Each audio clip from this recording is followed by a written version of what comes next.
Welcome to Sleepy Time Stories. Hey dear friends, close your eyes for a moment and imagine standing on a quiet coastline nearly 9,000 years ago. Stone homes rest beneath the morning light.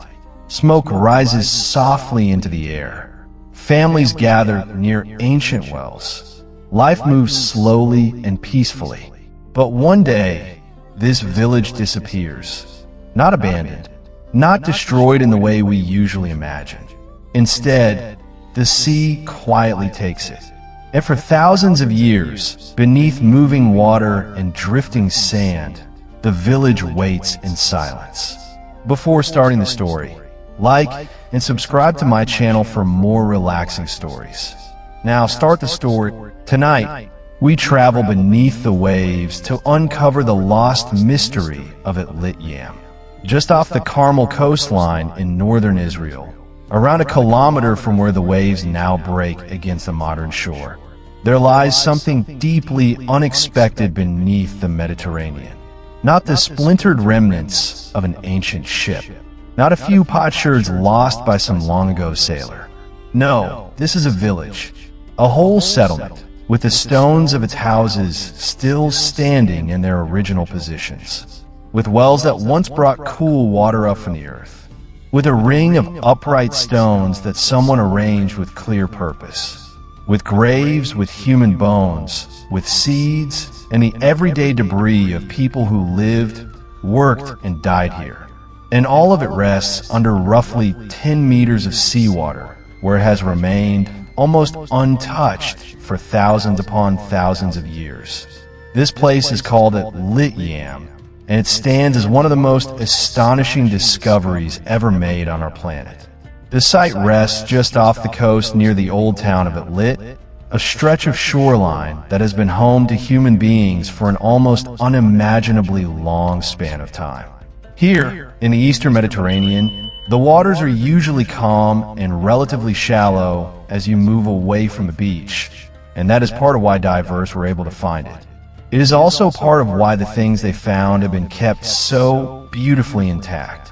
But we must remember that roughly 9,000 years ago, the people of Atlit Yam were not living beneath the sea. They were walking on dry, solid ground, just like you or I would. They were constructing homes, digging down to water, placing their deceased beneath the floors of those homes, looking after their flocks, tending their fields, and doing all the quiet, ordinary, utterly human things that communities do when they believe they're going to stay in a place for a very long time. Then, at some point, they were gone, and the sea moved in. What archaeologists have managed to bring up from this place, after decades of careful work since the site came to light in the 1980s, reads like a list of a life that was simply stopped. There are rectangular buildings made of stone, clearly dwellings, with enough of their lower walls preserved to let us guess at how the people inside arranged their space. There are 7 separate freshwater wells, which is a surprisingly large number for a settlement of this size, and it tells us a great deal about how seriously these people took their water supply. There is a semicircular arrangement of standing stones placed around what was once a freshwater spring, and that arrangement is so deliberate that it forces us to ask about its meaning, about ceremony, about belief. There are human skeletons, some showing signs of illnesses that had never been observed in populations this old before these bones were found. And there are animal bones, fish remains, the seeds of grains, a complete picture of a functioning Neolithic community, caught in the moment, frozen in time by archaeology, then sealed away under the water.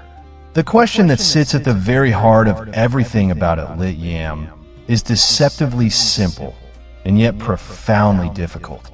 What happened? Was there some sudden and terrible catastrophe that forced the people to flee? Or did the ocean rise so gradually that the abandonment played out over many generations?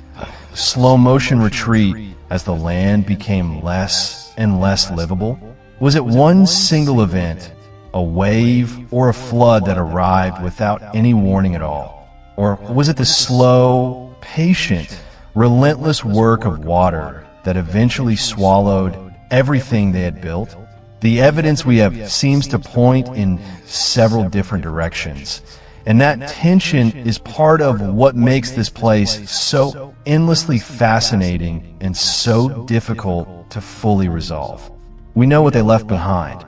We do not know, not with any certainty, why they left it there at all. There is something unique and strangely powerful about encountering knowledge this old and this detailed. Most of what we know about Neolithic life 9,000 years ago comes to us in fragments, a few scattered bones, a broken tool, a shard of something. Atlit Yam is utterly different. The very seawater that buried the village also preserved it, protecting organic materials that would have rotted away on any dry land site within a few centuries. That means that archaeologists are not merely guessing at what life looked like here. They are reading it almost like a book. The seeds tell us what they cultivated. The animal bones tell us what they raised and what they hunted. The fish remains tell us how closely they were already living to the water's edge.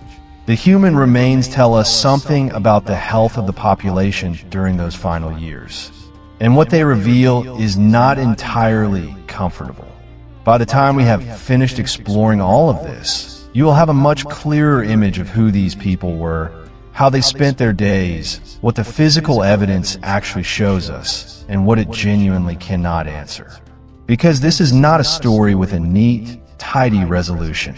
It is a story about a village, and then about open water, and about the gap in between that archaeology is still struggling to close.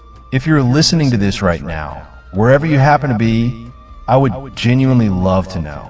Drop a comment with your location and the time. It is one of my favorite things, watching people fall asleep to these tales all across the world at once. Berlin at midnight, Sydney at dawn, someone in Toronto with headphones on at 2 in the morning. Tell me where you are. And if you'd like to listen without any interruptions, no advertisements, no background music, just the story itself, you can follow the podcast on Spotify.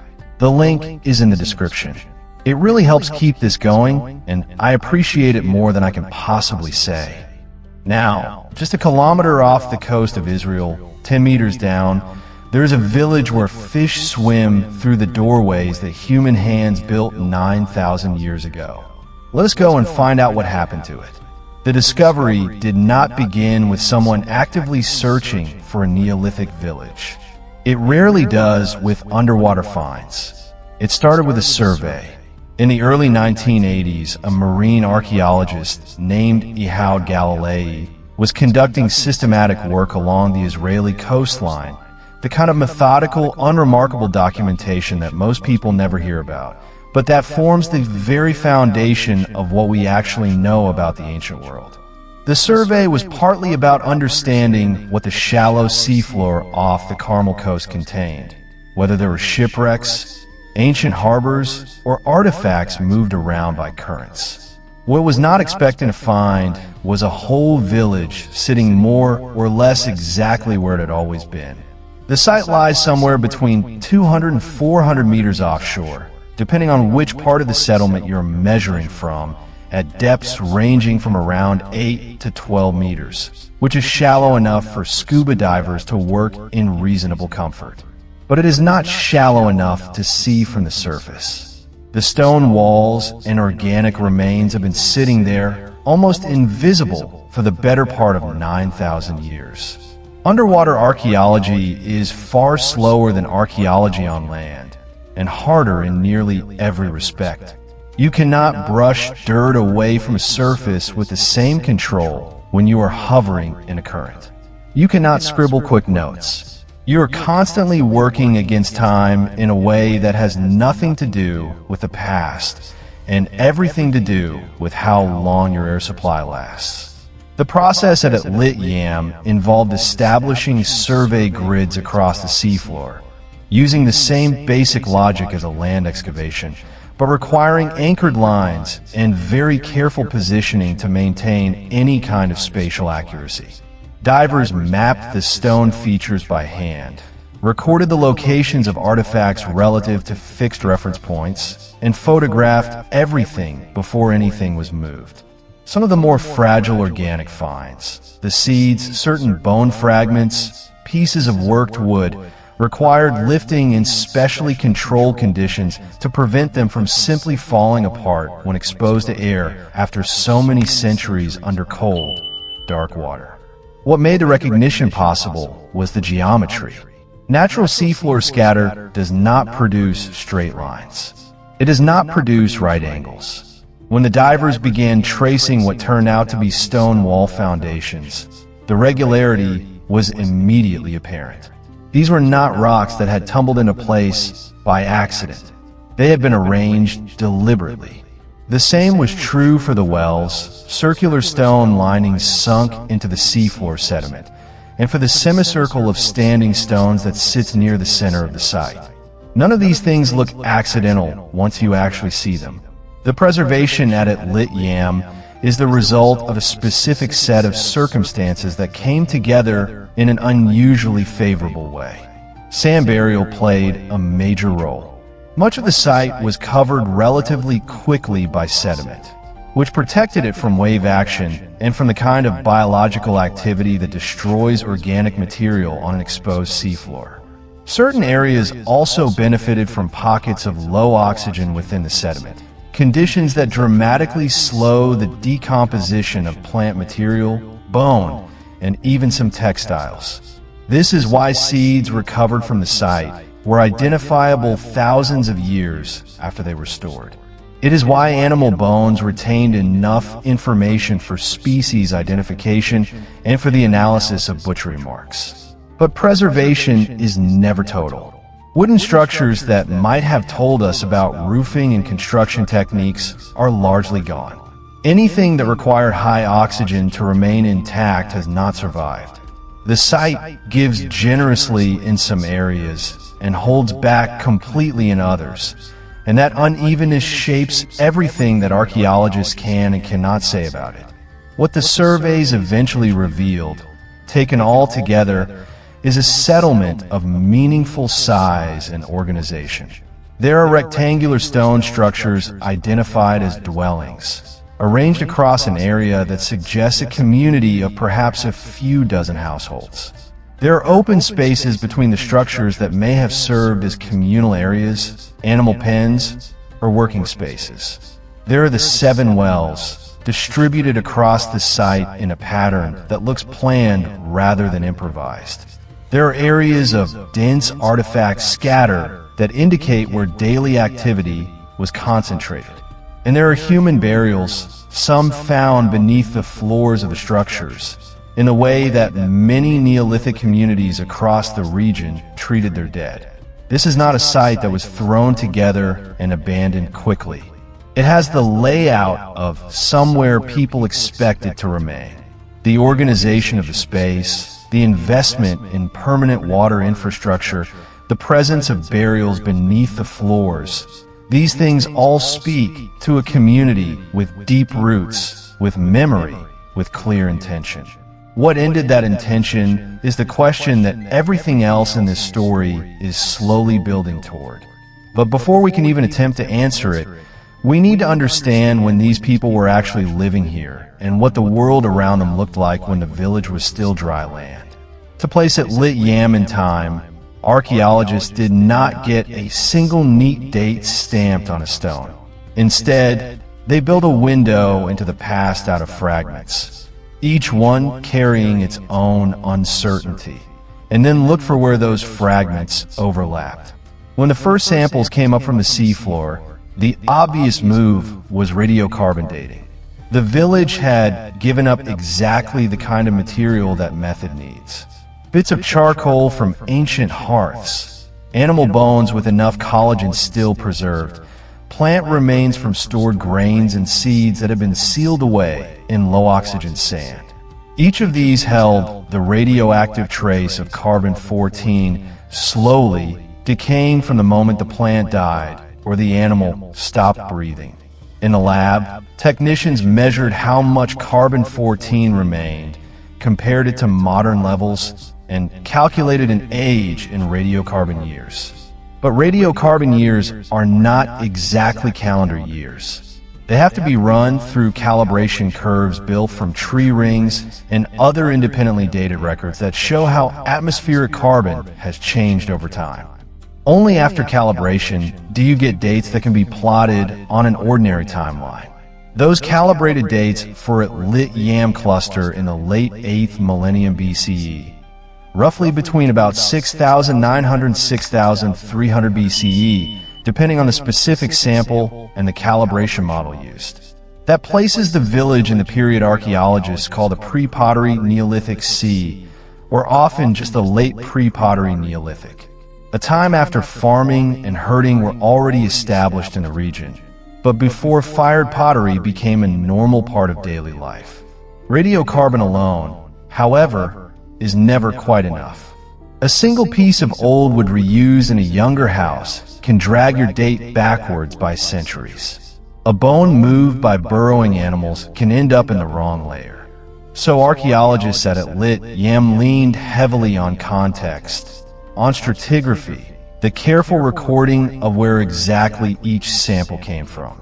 Underwater, stratigraphy is even more complicated. Layers are not clean bands of colored soil, like in a textbook. They are subtle changes in sediment texture and color, shifts in the density of artifacts, transitions from buried surfaces to fill and back again. Divers working in grids map these micro-layers, noting which stones belong to wall foundations, which patches of compacted sediment were original living floors, and which deposits represented later infill as the site was slowly buried. Charcoal taken from a hearth sealed by a collapsed wall is different from charcoal loose in an open patch of sediment. A seed nestled in a storage pit cut into a floor tells a different chronological story than a seed found in a disturbed area near a well. Piece by piece, a relative sequence emerged.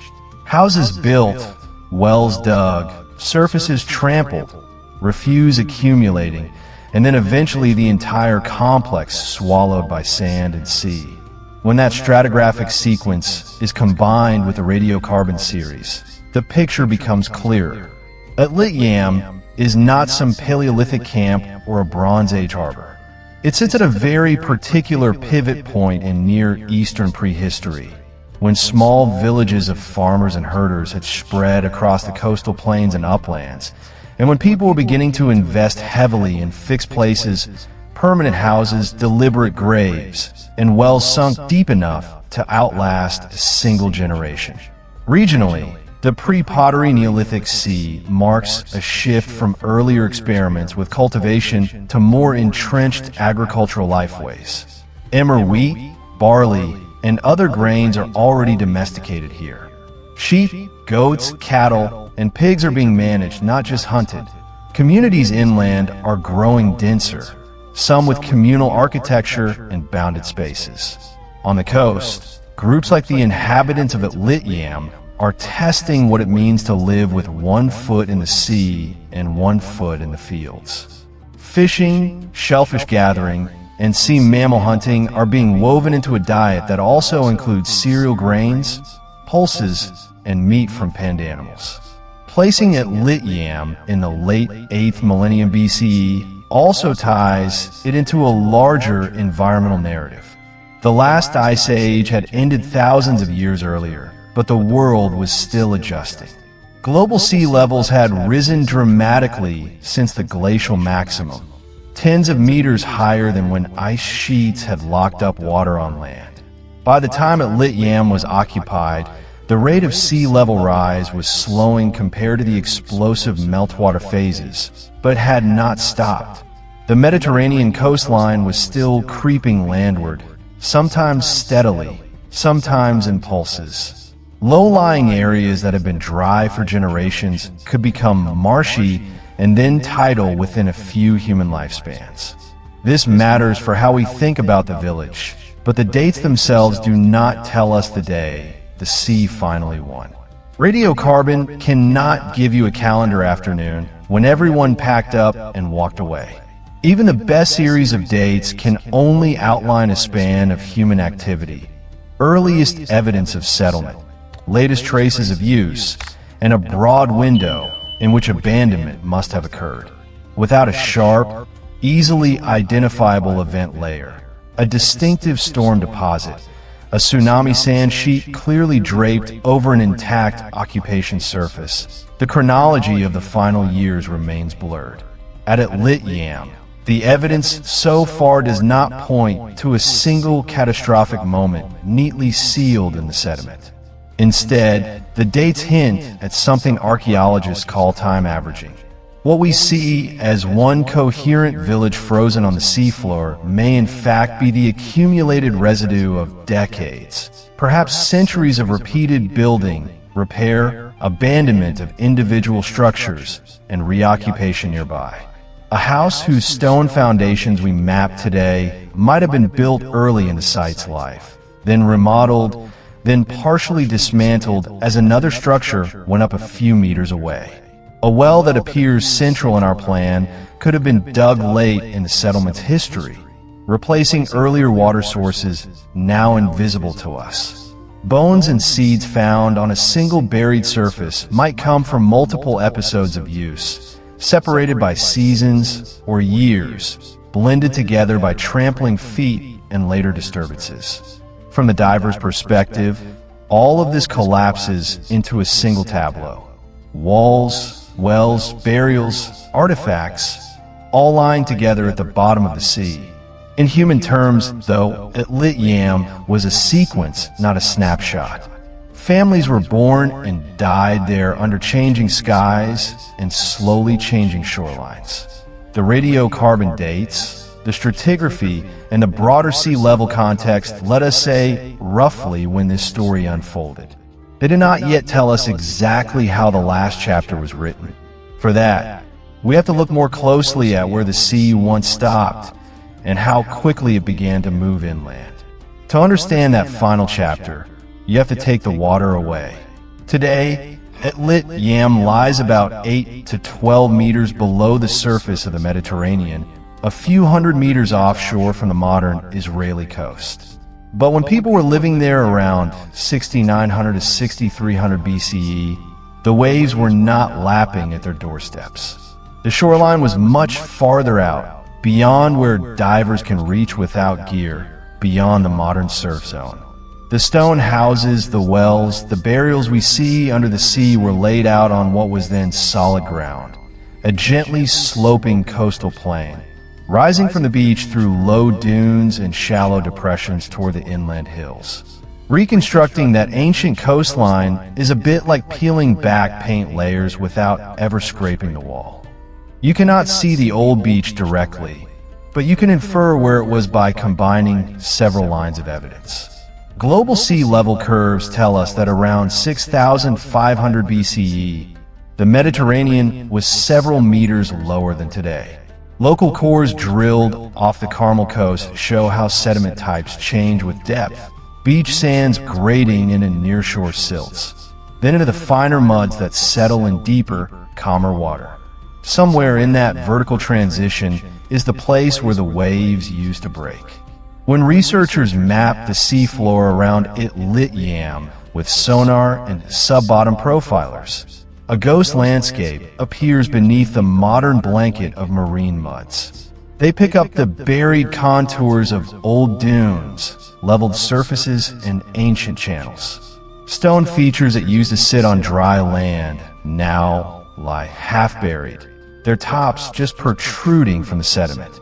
Put all this together, and a picture emerges of a village built not at the water's edge, but modest walk inland, perhaps a few hundred meters, possibly as much as a kilometer from the contemporaneous shoreline. That choice makes sense. Neolithic people along the Carmel coast were not building seaside resorts. They were doing what humans have done in coastal zones all over the world, try to get the benefits of the sea without the worst of its risks. Coastal plains in a Mediterranean climate are especially attractive. Winters bring most of the rain, often in short, intense bursts. Summers are long, hot, and dry, but the soils, recharged by the wet season, can hold enough moisture to support cereals and legumes if they are managed carefully. Between the limestone ridge of Mount Carmel to the east and the sea to the west, water from seasonal rains gathers into small streams, springs, and wetlands. Low spots hold groundwater close to the surface, making wells worthwhile. Floods spread fine sediments into shallow basins, creating fertile patches ideal for early agriculture. At Atlit Yam, the wells are a direct clue to this underground water world. Some were dug more than 5 meters deep, cutting through layers of soil and sand into the freshwater lands that floats on heavier seawater below. Around them, archaeologists have found plant remains that thrive in damp conditions, as well as bones from animals that would have grazed in nearby meadows and marshy edges. This was not a dry, windswept shore. It was a mosaic. Fields of emmer wheat and barley on slightly higher ground, patches of wild vegetation, and in the low-lying areas, wetlands fed by seeps and small channels draining the Carmel slopes. The sea added another layer of resources. Fish, shellfish, and marine mammals could be taken from relatively nearshore waters. Salt could be harvested from evaporated seawater in shallow pans or from naturally salty patches along the coast. The beach itself was not just a foraging zone, but a corridor. Moving along the coastline, whether by foot or small watercraft, linked Atlit Yam to other communities up and down the Levant. Even before formal harbors existed, coastal villages sat on what were effectively trade routes, exchanging obsidian, flint, shells, animal products, and perhaps ideas and spouses. Underwater topography helps fill in how people might have used this space. Slight ridges and terraces on the buried land surface mark former shore parallel dunes or low rises. Depressions, some now silted up, were probably old stream channels or seasonal ponds. A village placed on a stable, slightly elevated tongue of land between two wet depressions would have had easy access to fresh water, pasturage, and routes to the beach, while staying above most seasonal flooding. All of this makes Atlit Yam look like a well-chosen home, close enough to the coast to exploit marine resources and coastal movement, but not so close that every winter storm would threaten to tear the houses apart. Yet that same geography holds the seed of the later problem. The low coastal plain that made agriculture and wells possible was also the part of the landscape most sensitive to rising seas. As the global ocean continued its slow climb after the last ice age, the ancient shoreline inched inland.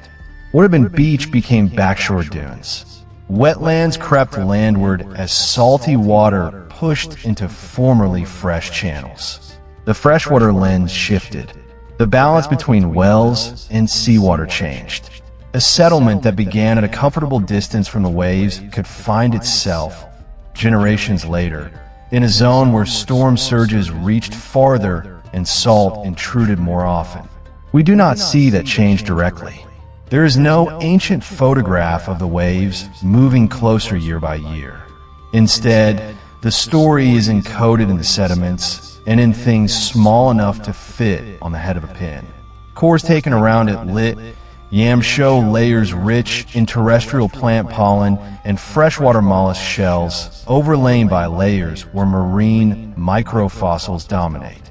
Tiny foraminifera that live only in seawater, dinoflagellate cysts associated with coastal marine conditions, fragments of marine shell. The grain size shifts too, from coarser sands and silty soils typical of a subaerial plain to finer muds that settle out in quiet, shallow marine environments. Geochemists can sometimes detect changes in salinity in the pore waters trapped in those layers, or in the ratios of certain elements that signal increased marine influence. By stacking these clues, archaeologists and geologists can trace the slow but inexorable transformation of a dry inhabited landscape into seafloor. The wells that once tapped fresh water now sit submerged. House floors once trampled by bare feet lie under centimeters of marine sediment. A stone circle once above the tide line stands today in constant contact with salt water. This is the central tension built into Atlit Yam's geography. The villagers chose their location for reasons that were entirely rational in their own time. Reliable water, fertile soils, rich coastal resources, access to movement and exchange. The very features that made this site so attractive also placed it on a moving edge, a boundary that over centuries did not stay put. To see how that tension played out in the lives of the people themselves, we need to look closer at the village as they built it, the houses they arranged on that disappearing plain, the routines that filled their days, and the ways they tried to make this shifting place feel like home. When divers first explored Atlit Yam, they were not swimming through intact houses. They were moving over low arcs and lines of stone barely rising from the seafloor, interrupted by patches of harder surface where centuries of waves had scoured away the softest sediments. From this, archaeologists have had to reconstruct an entire neighborhood.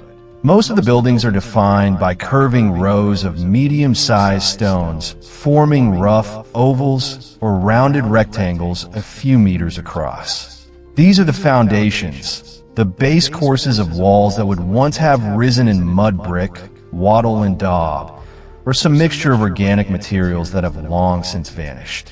Inside the stone rings, divers found compacted surfaces, thin, slightly hardened layers that differ from the surrounding sediments. Under a microscope, these layers look like trampled floors with crushed bits of bone, charcoal, and plant material pressed into the matrix. On some of these floors sit hearths, shallow basins lined with stones reddened and cracked by heat, filled with charcoal and ash.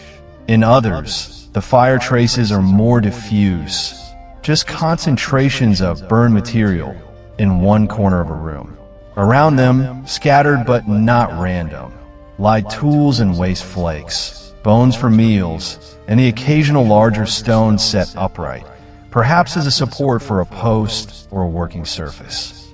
From this sparse material, a pattern of daily rhythms can be teased out cautiously. Imagine a late spring morning in one of those houses. The hearth at the center has burned down overnight. Someone refuels it with brushwood and small logs, coaxing it back to life. The presence of heat-altered stones, ash lenses, and food bones clustered together tells us cooking happened here repeatedly in the same place. Fish vertebrae, sometimes still articulated, lie mixed with the charred remains of cereal grains and pulses, evidence that meals combine marine resources with cultivated plants. Nearby, the stone tools shift our attention from eating to making. Atlit Yam has yielded dozens of flint blades and bladelets, some of them retouched along one edge into sickle elements. Under magnification, the edges of these sickle pieces show distinctive sheen and microscopic striations, a glossy silica polish created by cutting large quantities of cereal stalks. Their distribution is telling.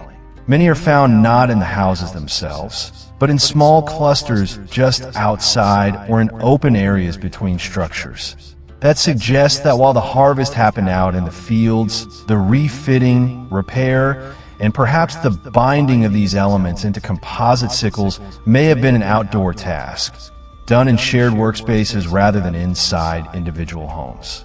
Scrapers and retouched flakes tell another part of the story.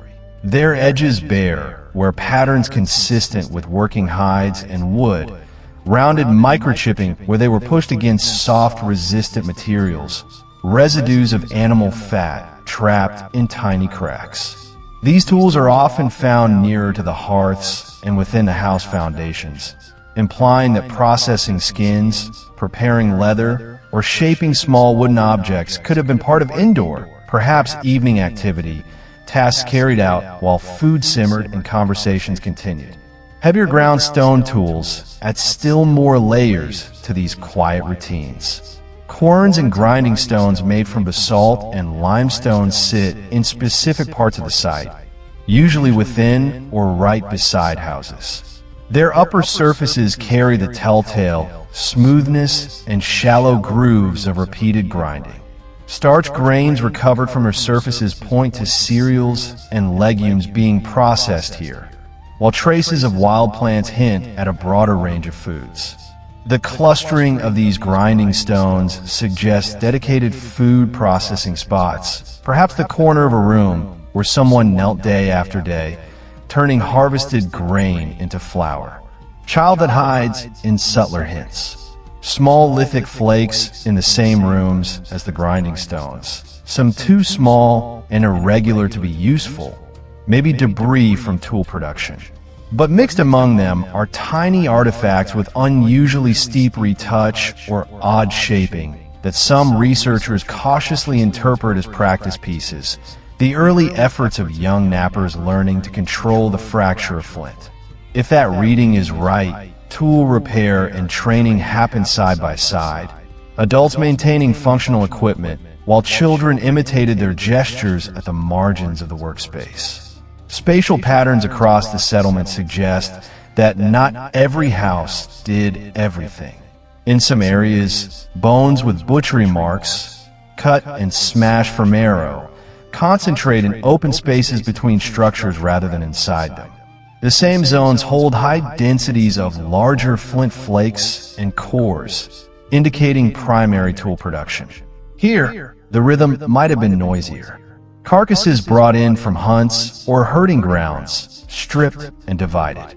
New blades struck from carefully prepared cores. Broken sickle elements replaced. The houses around these shared yards may have benefited from a collective butchering and knapping area, while maintaining more restricted spaces inside for sleeping, storage, and quieter tasks. Other houses with fewer heavy tools and more fine blades and ornaments might have been used differently, perhaps as domestic spaces with less emphasis on production, or as places where certain types of work occurred seasonally. At a coastal village like this, seasonal rhythms would have been strong. Late spring and early summer could have meant intensive cereal processing, sickles in use, grinding stones working overtime, storage pits being filled. Autumn might have shifted focus toward herds and wild game, with more butchery debris and hide-working tools in use. Net sinkers, fish bones, and certain shell species hint that particular seasons also brought intensive fishing. The distribution of these remains layered in the sediments can track how the village's tasks waxed and waned over the year. None of this is straightforward. Archaeologists are working with tiny differences in artifact densities, subtle variations in wear, and chemical traces that can be ambiguous. A flint blade with edge damage could have been used to cut plants, meat, or even softwood. Only detailed use-wear analysis and residue studies narrow down the options, and even then, more than one interpretation can fit. A concentration of bones might be a dumping area, a butchery spot, or the remains of a carnivore's activity. Hearths may have been used for cooking, but also for craft work that required controlled heat, like drying fish or processing plant fibers. The underwater context adds another layer of uncertainty. Currents can move light artifacts. Marine organisms can burrow, mix, and obscure surfaces. Not every stone ring is necessarily a house. Some could be pens, storage structures, or features whose purpose we no longer recognize. Patterns that look like intentional zoning, this area for food, that area for tools, could partly reflect how the site was buried and eroded rather than how it was lived. So when we talk about cooking corners, napping yards, or childcare in the doorway, we're talking about probabilities, about scenarios that fit the physical evidence without being the only possible story. The stone foundations, the hearths, the worn grinding slabs, and the microscopic scratches on flint edges do not tell us who laughed where. or whose hands learned to shape a blade. They simply mark where certain energies were repeatedly focused. Within those traces, though, you can sense a steady, almost unremarkable intimacy with the place. Fire lit in the same spots year after year. Tools reworked on the same patches of ground. Food prepared and eaten along familiar paths between house and yard, hearth and work area. Before the sea arrived, Atlit Yam was not a mystery. It was home in all the ordinary ways that word implies. To see how that ordinariness intersected with the extraordinary environment around them, we need to step just outside these walls, to the wells that still sit where the villagers dug them, and to the secrets that settled grain by grain at their muddy bottoms. Step out from the low stone walls, and you encounter something different. Not a hearth, not a work surface, but deep circular cuts into the ancient ground, lined with stones that drop out of sight. These are the wells of Atlit Yam, and in many ways they are the clearest signatures that this place was meant to last. Archaeologists pay special attention to wells because people do not dig them casually. A well takes time, coordination, and planning. You have to know where fresh water sits under your feet, understand how it rises and falls through the year, and be willing to invest labor into a feature that only makes sense if you expect to be here for a while. In a world of seasonal camps and shifting encampments, a lined well on a flat coastal plain is a declaration. We live here. At Atlit Yam, several such wells have been found, some as much as a few meters deep, their stone linings still coherent under the sea. When they were first used, the shoreline would have been hundreds of meters away. This was not a beachside pit catching occasional runoff. It was a carefully engineered opening into the freshwater lens that forms beneath permeable coastal sediments. The villagers were tapping a hidden, replenishing reservoir, a quiet partnership with the geology under their feet. A well like this changes everything about daily life. Instead of walking to a distant spring or stream, people could draw water within or just beyond the cluster of houses. That means less time spent in transit, more flexibility in when and how water-intensive tasks are done. Cooking, soaking hides, washing plant fibers, watering tethered animals in dry spells. It also hints at some form of collective management. A well is a shared focal point. Someone repairs the lining stones when they shift. Someone clears out fallen debris. Someone decides when the water has gone bad enough that the well should be deepened, cleaned, or abandoned. And then there's the other reason wells matter to archaeologists. They're traps. Once a well is no longer drawing clean water, it tends to become a convenient hole. People toss things into it. Broken tools, food waste, unwanted bones. Wind and rain carry seeds, pollen, and dust down its shaft. Small animals fall in and die.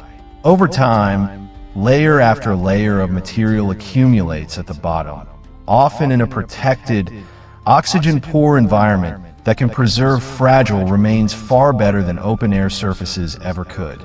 In the wells of Atlit Yam, this process has left a dense archive. Charred seeds and plant fragments settle in with wind-blown grains of pollen, creating a time-averaged record of what was growing nearby and what people were eating. Animal bones, sometimes tiny and delicate, testify to the presence of fish, small mammals, birds, and even invertebrates. Some may be deliberate discard, others may be victims of fall. Broken flint pieces, snapped grinding stone fragments, and other odds and ends mark the quiet afterlife of tools once they were no longer useful. Even the sediments themselves carry information. Fine layers of silt, coarser sands, lenses of organic-rich mud. Under careful analysis, these can reveal shifts in erosion, vegetation cover, and water movement around the settlement. Microbes and chemical signatures, traces of nitrates, phosphates, salt, can indicate when a well was still pulling good fresh water and when it began to turn sour. Why would a community abandon a well they had worked so hard to build? One reason could be contamination. If animal waste, decomposing carcasses, or simply too much organic material enter the water column, the well might have become a hazard. Illness following its use would be an unmistakable signal, even if the villagers had no germ theory. Another reason is physical damage. A collapsed lining, a major shift in the surrounding sediment, or a sudden influx of sand from a storm could make repair more trouble than starting fresh somewhere else. But on this low-lying coastal plain, another quiet process was at work: salinization. Underneath a coastline like the one that once existed here, fresh groundwater floats as a lens on top of salt water. As the sea level rises, that salt water pushes inland and upward. Long before the waves actually reach a village, the invisible boundary between fresh and brackish water can begin to move. A well that once gave clear, sweet water might, over a few generations, start to taste faintly salty. Over time, that hint of salt could strengthen until the water was no longer acceptable for drinking. This kind of salinity intrusion does not leave a dramatic singular mark. There is no obvious salt flood layer. Instead, it creeps grain by grain, tide by tide. The balance shifts in the sediments at the bottom of a well. That shift might show up only as subtle changes in mineral composition, in the shells of microscopic organisms, in the chemical residues left on the walls, and in the fill. It takes detailed geochemical work to see such signals, and even then the interpretation is cautious. Increased salinity could be linked to regional sea level rise. It could also reflect local overuse, changing drainage, or combinations of factors we cannot fully disentangle. A falling water table is another possibility.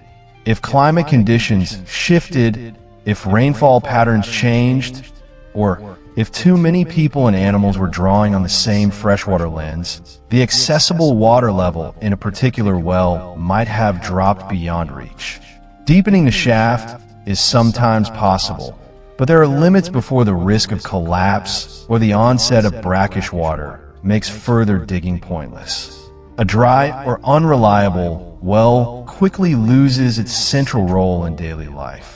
Archaeologists looking into these stone-lined shafts, now filled with sediment, are essentially reading the last chapters of their biographies. The topmost layers usually contain clear evidence of deliberate filling, rubble, discarded artifacts, domestic waste. That suggests people chose to close these wells, turning them from water sources into convenient pits. Below that, the sequence tends to become more natural, gradual. Fine sediments washed in, occasional items fallen or tossed in, traces of waterlogging or drying cycles. What we would love to find is a sharp diagnostic event layer, something that clearly marks a sudden change. A distinct band of marine shells where there had been none before, for instance, might point to a storm surge or rapid saltwater intrusion. A layer of collapsed stones intermixed with domestic debris might signal a catastrophic collapse or a single episode of intentional demolition. At Atlit Yam, the record is subtler. The fills appear to reflect slow processes, piecemeal discard and gradual abandonment, rather than one obvious disaster captured in a single band of sediment. That subtlety is both a limitation and a gift. Without a crisp event layer, we cannot say, here is the moment the sea took the well, or here is the year they gave up on this water source. Instead, we see trends, a shift in what kinds of seeds appear, changes in the proportion of marine to terrestrial microfossils, variations in salinity indicators. These suggest evolving conditions and responses, but they stop short of narrating them for us. Still, even within that ambiguity, the wells of Atlit Yam speak clearly of intent and adaptation. They tell us this was a community that understood its landscape deeply enough to tap hidden water, monitor its quality, and eventually make decisions about when to relocate that precious resource. They also show how vulnerable that understanding was to changes just beyond human control, subtle movements of the freshwater lands, the slow inland advance of the sea. As we follow those clues further, from the water drawn up in clay vessels to the fields that depended on it, the story of Atlit Yam widens again out across the damp soils of the coastal plain, where people try to coax crops from ground that was always quietly connected to the sea. Follow that water outward, and you reach the real gamble of life at Atlit Yam, the fields. We're used to thinking of early farming as something that happens on river terraces or inland plains, safely away from the shifting edge of the sea. But around 6900 to 6300 BCE, when Atlit Yam was occupied, people along the eastern Mediterranean coast were already experimenting with a more delicate arrangement. They were trying to raise crops on land that was low, flat, and never entirely free from the influence of salt. The plant remains from Atlit Yam are fragmentary and always filtered through the ways we recover them. When archaeologists excavate here, they do not just lift stones and collect obvious artifacts. They also take buckets of sediment from hearths, pits, and the fills of those abandoned wells, then run them through water in a process called flotation. Charred seeds and tiny plant fragments, lighter than the surrounding soil, rise to the surface and are skimmed off. Heavier bits sink and are sorted separately. Under a microscope, the outlines of cereal grains, legume seeds, and chaff begin to emerge. From this kind of work, a familiar cast of plants shows up, echoing what we know from other Neolithic sites in the Levant. Domesticated wheat, often emmer or einkorn, and barley appear, sometimes as whole charred grains, sometimes as broken pieces fused into ancient bread-like lumps.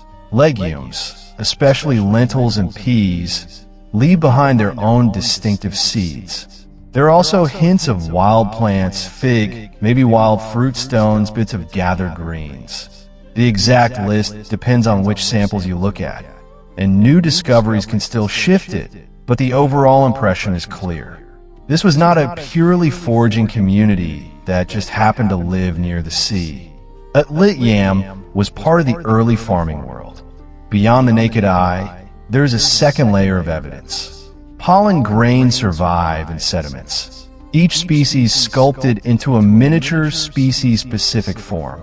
Phytoliths, tiny silica bodies that form inside plant tissues, can endure long after the plant itself has rotted away. When these microbotanical remains are extracted from soil samples on and around house floors, hearths, and within well fills, patterns begin to form.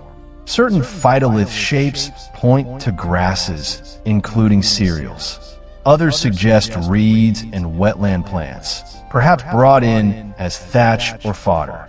Together, they sketch a landscape where cultivated fields, damp margins, and natural vegetation coexisted in close proximity. Inside the houses, the tools of this farming life sit where they fell. Large, heavy grinding stones, basalt or limestone querns, sometimes paired with handstones polished by thousands of repetitive strokes. These are not opportunistic tools. They are fixtures built into daily routines of cracking, grinding, and sieving grain. Flint blades with glossy sickle-like, whereon their edges hint at reaping. Repetitive cutting of silica-rich cereal stems polishes the stone in a distinctive way, leaving a sheen that can still be seen under strong light today. Hearths add another piece. Their ash layers sometimes contain burnt chaff, weed seeds, and other agricultural waste swept up with the fuel. In some houses, concentrations of charred grain and the layout of adjacent features have led researchers to suggest the presence of small storage areas, niches, bins, perhaps even above-ground granaries now lost, but implied by post holes and floor discolorations. None of this matches the big communal silos of later village life, but it does indicate planning beyond the next meal. People here were not just eating what they gathered each day. They were trying to smooth out the sharp edges of seasonal abundance and scarcity on this coastal plain. That planning had to be tightly timed. Cereal crops in this region depend on the winter rains. Fields would have been sown in the cooler, wetter months when the groundwater lens was high and the soil held moisture. Spring brought rapid growth and then a narrow harvest window before the full heat of the dry season. Harvest too early and the grains are soft and low in yield. Too late and storms, wind, or a spike in humidity can ruin standing crops. Living so close to the sea added its own layer of uncertainty. Coastal weather can turn abruptly. A late rain squall, a spell of unseasonal humidity, or a storm-driven flood from landward could flatten or soak ripening fields. Salt-laden winds during a dry spell could burn delicate plant tissues at the very moment farmers hope to secure their surplus. And beneath it all, the slow, almost invisible processes affecting the freshwater lens, salinity creeping upward, the water table rising or falling, would have shaped how reliably those crops could be planted in the same places year after year. Because of that, farming at Atlit Yam was unlikely to stand alone. The same flotation samples that yield cereal grains also turn up wild seeds, suggesting people continued to gather plants from surrounding scrub and wetland, edible greens, nuts, perhaps reeds used for matting and construction. The wells and adjacent deposits are rich in animal remains and marine indicators, which we will come back to. But even now, they remind us that cereals and legumes were only one arm of a broader subsistence strategy. When a field failed, you could fish. When storms churned the shallows and muddied the catches, you could lean more heavily on stored grain and pulses. When both were thin, wild foods and whatever could be gleaned from the margins might bridge the gap. This kind of mixed economy, part farmer, part forager, part shoreline specialist, creates a particular kind of security. It allows a community to stay put, to invest in wells, houses, grinding stones, and social ties anchored to one place without being entirely at the mercy of a single resource. At the same time, it also ties that security to a very specific configuration of land and water. The freshwater lens must stay sweet enough. The soils must remain only lightly salted, just arable enough for wheat and barley to take root. The coastal ecosystem must continue to offer fish, shellfish, seagrasses, and migratory birds in roughly predictable patterns. As long as those conditions hold, a village like Atlit Yam can feel stable, even permanent. Children can grow up in the same house where their parents and grandparents once ground grain and mended nets. The wells keep flowing, the fields keep giving, the shoreline keeps offering its shifting but familiar harvest. But if any part of that delicate balance begins to drift, if the rains shift, if the sea rises just enough to nudge salt into the groundwater, if storms start to bite deeper into the plain, then the very investments that once anchored the community become points of vulnerability. The grinding stones are too heavy to move far. The wells cannot simply be picked up and carried inland. The fields cannot be detached from the thin, precarious band of soil where fresh water and salt water still negotiate. Food security and settlement permanence are joined here, but so are permanence and risk. To understand how that played out for the people of Atlit Yam, we have to step away from the fields and look at the rest of their food web, at the animals they kept, the hunts they undertook, and the shoreline that both fed them and eventually rose above them. Step away from the fields, and you walk into another part of Atlit Yam's economy. The animals that walked, grazed, and swam around the village. When archaeologists dug through the fills of wells, the floors of houses, and the trashy edges of the site, they found bones. Lots of bones. Not just the scattered remains of hunted wild game, but patterns that look very much like managed herds. Cattle, sheep, and goats all show up in the assemblage, and they do not appear in random proportions. Take the cattle first. At this time in the Levant, around the 7th millennium BCE, people were already starting to manage and domesticate wild aurochs, the ancestors of modern cows. At Atlit Yam, cattle bones include individuals that died at ages which make more sense for a herding strategy than for opportunistic hunting. You see some younger animals, likely killed for meat when their growth made them efficient food sources. You also see older individuals, especially females, that seem to have lived long enough to have been valuable for milk or for breeding. If you're just hunting wild cattle when you could, you would expect more very young and prime age kills, animals you could most easily ambush or chase down. The age profile here leans toward deliberate management. Sheep and goats tell a similar story. Their bones show a spread of ages that fits with controlled culling. Many are killed in the first couple of years of life, old enough to have grown to a useful size, young enough that you're not wasting years of feed and labor on non-productive mouths. A smaller number live on into adulthood, probably as breeding stock or milk producers. Under a microscope, the bones bear cut marks in predictable places around joints where limbs were separated, along ribs and vertebrae where meat was sliced away, near horn cores where skulls were processed. These are not the sporadic marks of rare feasts. They are the repetitive traces of everyday butchery. Herd management shows up in subtler ways, too. Pathologies, changes in bone shape and texture, hint at animals that spend a lot of time near people. Some limb bones show stress that can come from tethering or from walking repeatedly over similar ground rather than roaming freely over large territories. Horn and skull measurements in some specimens fall into the size ranges usually associated with early domesticates rather than full-sized wild ancestors.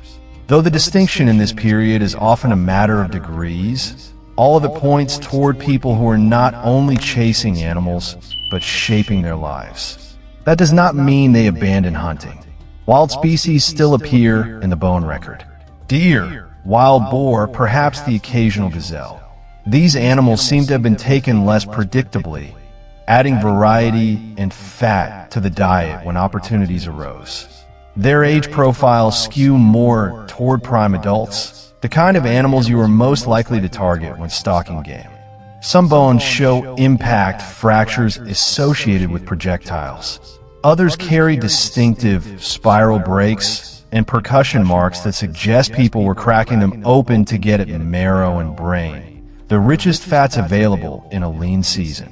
But if the fields and herds tied Atlit Yam to the land, the sea wrapped around everything else.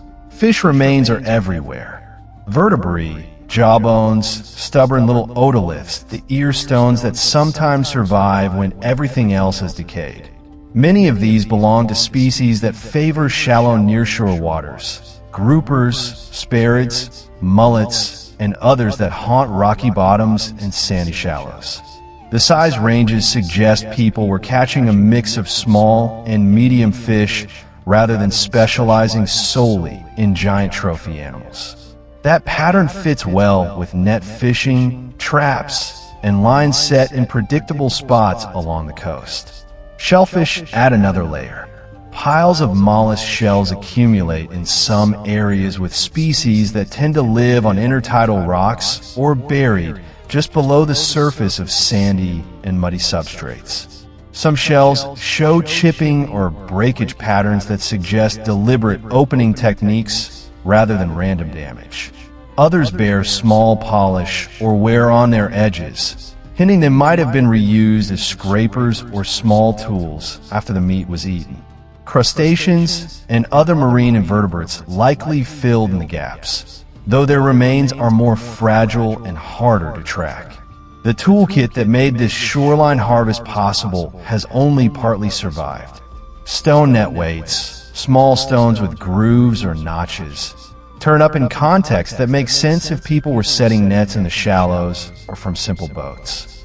Bone and perhaps early copper hooks appear at other Neolithic coastal sites in the region, and Atlit Yam sits right in that tradition, even if not every artifact is preserved or recognized. Flint blades and scrapers, some with edge damage consistent with cutting soft animal tissue or scraping fish scales and skins, complete the picture.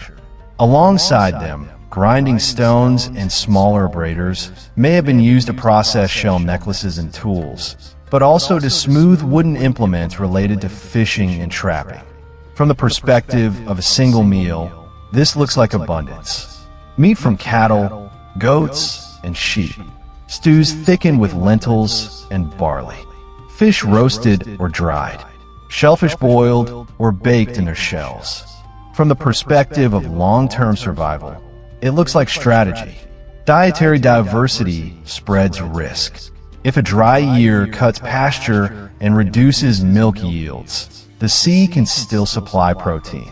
If a storm churns the shallows and scatters fish, stored grain and pulses from the fields can carry the village through. If disease hits the herd, hunting and shoreline gathering can step in. Stable isotope analysis of human bones from the site, looking at ratios of carbon and nitrogen, suggests a mixed diet with both terrestrial and marine protein contributing. The exact balance is still debated. Isotopes reflect broad trends, not detailed menus, but they confirm what the bones already hint at. No single source of food dominated absolutely.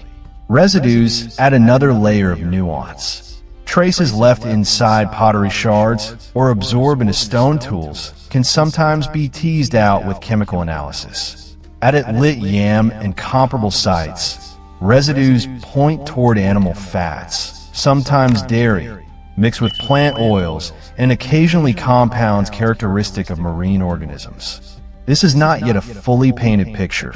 Preservation is patchy and methods are still improving.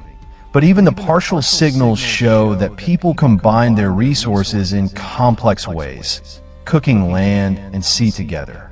And yet the same variety that made Atlit Yam resilient also held the community in place. Herds need pasture close enough to water. Fields need that fragile lens of fresh groundwater beneath the coastal plain. Nearshore fish and shellfish require shallow, accessible banks and rocky outcrops within daily reach. The isotope profiles that show mixed diets are also signatures of a very particular landscape where freshwater, arable soil, and a productive coastline meet in a narrow band. As we follow the evidence deeper into this band, into where people lived, died, and were buried, we start to see how tightly their lives were woven into this strip of land. The bones do not only lie in trash heaps. Some of them lie under floors. At Atlit Yam, the dead were not taken far away. They stayed in the middle of things. When divers and archaeologists mapped the site, they began to notice something peculiar. Human skeletons were turning up not in a separate cemetery on the edge of the settlement, but within the built-up zone itself, in open spaces between structures, in what looked like courtyards, and in several cases, directly beneath the floors of houses. People here seem to have dug shallow pits inside or beside their dwellings, laid bodies in them, and then covered them over, sometimes rebuilding or repairing the surface above. Daily life went on literally over the top of the dead. That choice is not random. You do not put a body under your floor by accident. In many Neolithic communities around the eastern Mediterranean, burying the dead within the settlement seems to have been one way of keeping ancestry close. A house was not just a shelter. It was a container for relationships that stretched backward in time. Parents, grandparents, perhaps children, some of them may have remained physically present in the place their family continued to inhabit. At Atlit Yam, that pattern likely held, though the exact kin ties are not always clear. DNA preservation underwater is tricky and the sample sizes are small. But the simple fact that burials cluster within the living area suggests they were not anonymous burials.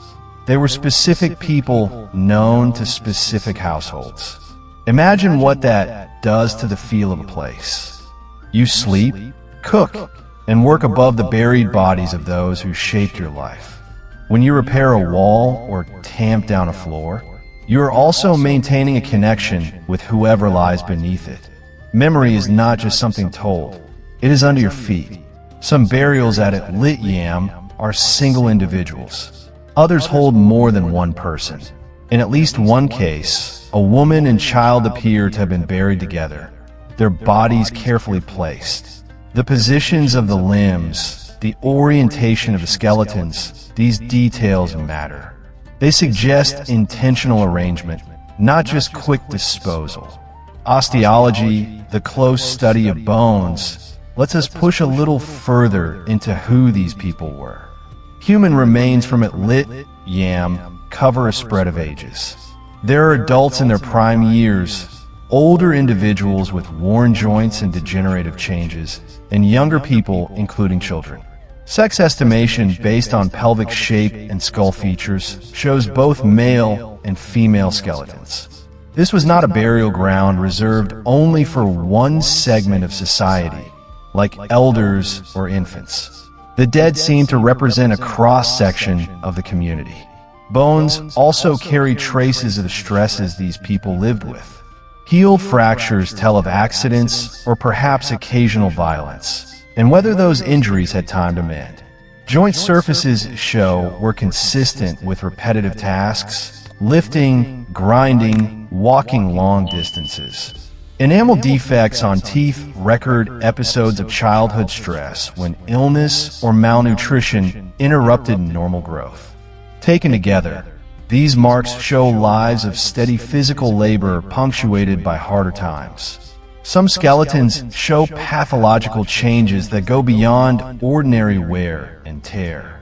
Certain vertebrae and rib lesions at Atlit Yam have drawn special attention because of what they might mean.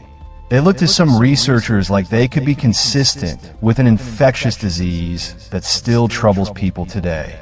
Tuberculosis. If that diagnosis is right, it would be one of the earlier clear cases of TB in the world, and it would tie the story of Atlit Yam into the wider question of how diseases evolved alongside settled human communities and their animals.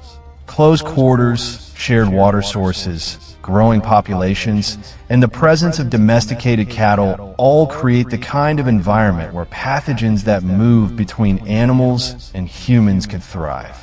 But here, the story needs to slow down, not speed up. Ancient disease diagnosis is difficult. Bone changes can have multiple causes.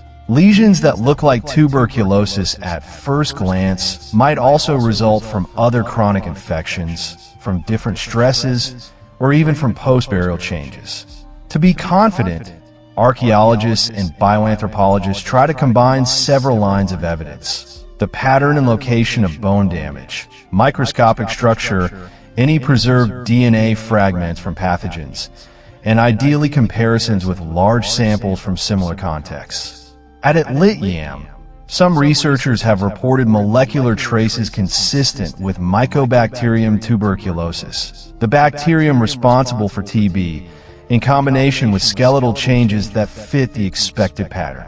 Others urge caution, pointing out limitations of preservation, sample size, and the risk of contamination in such ancient material.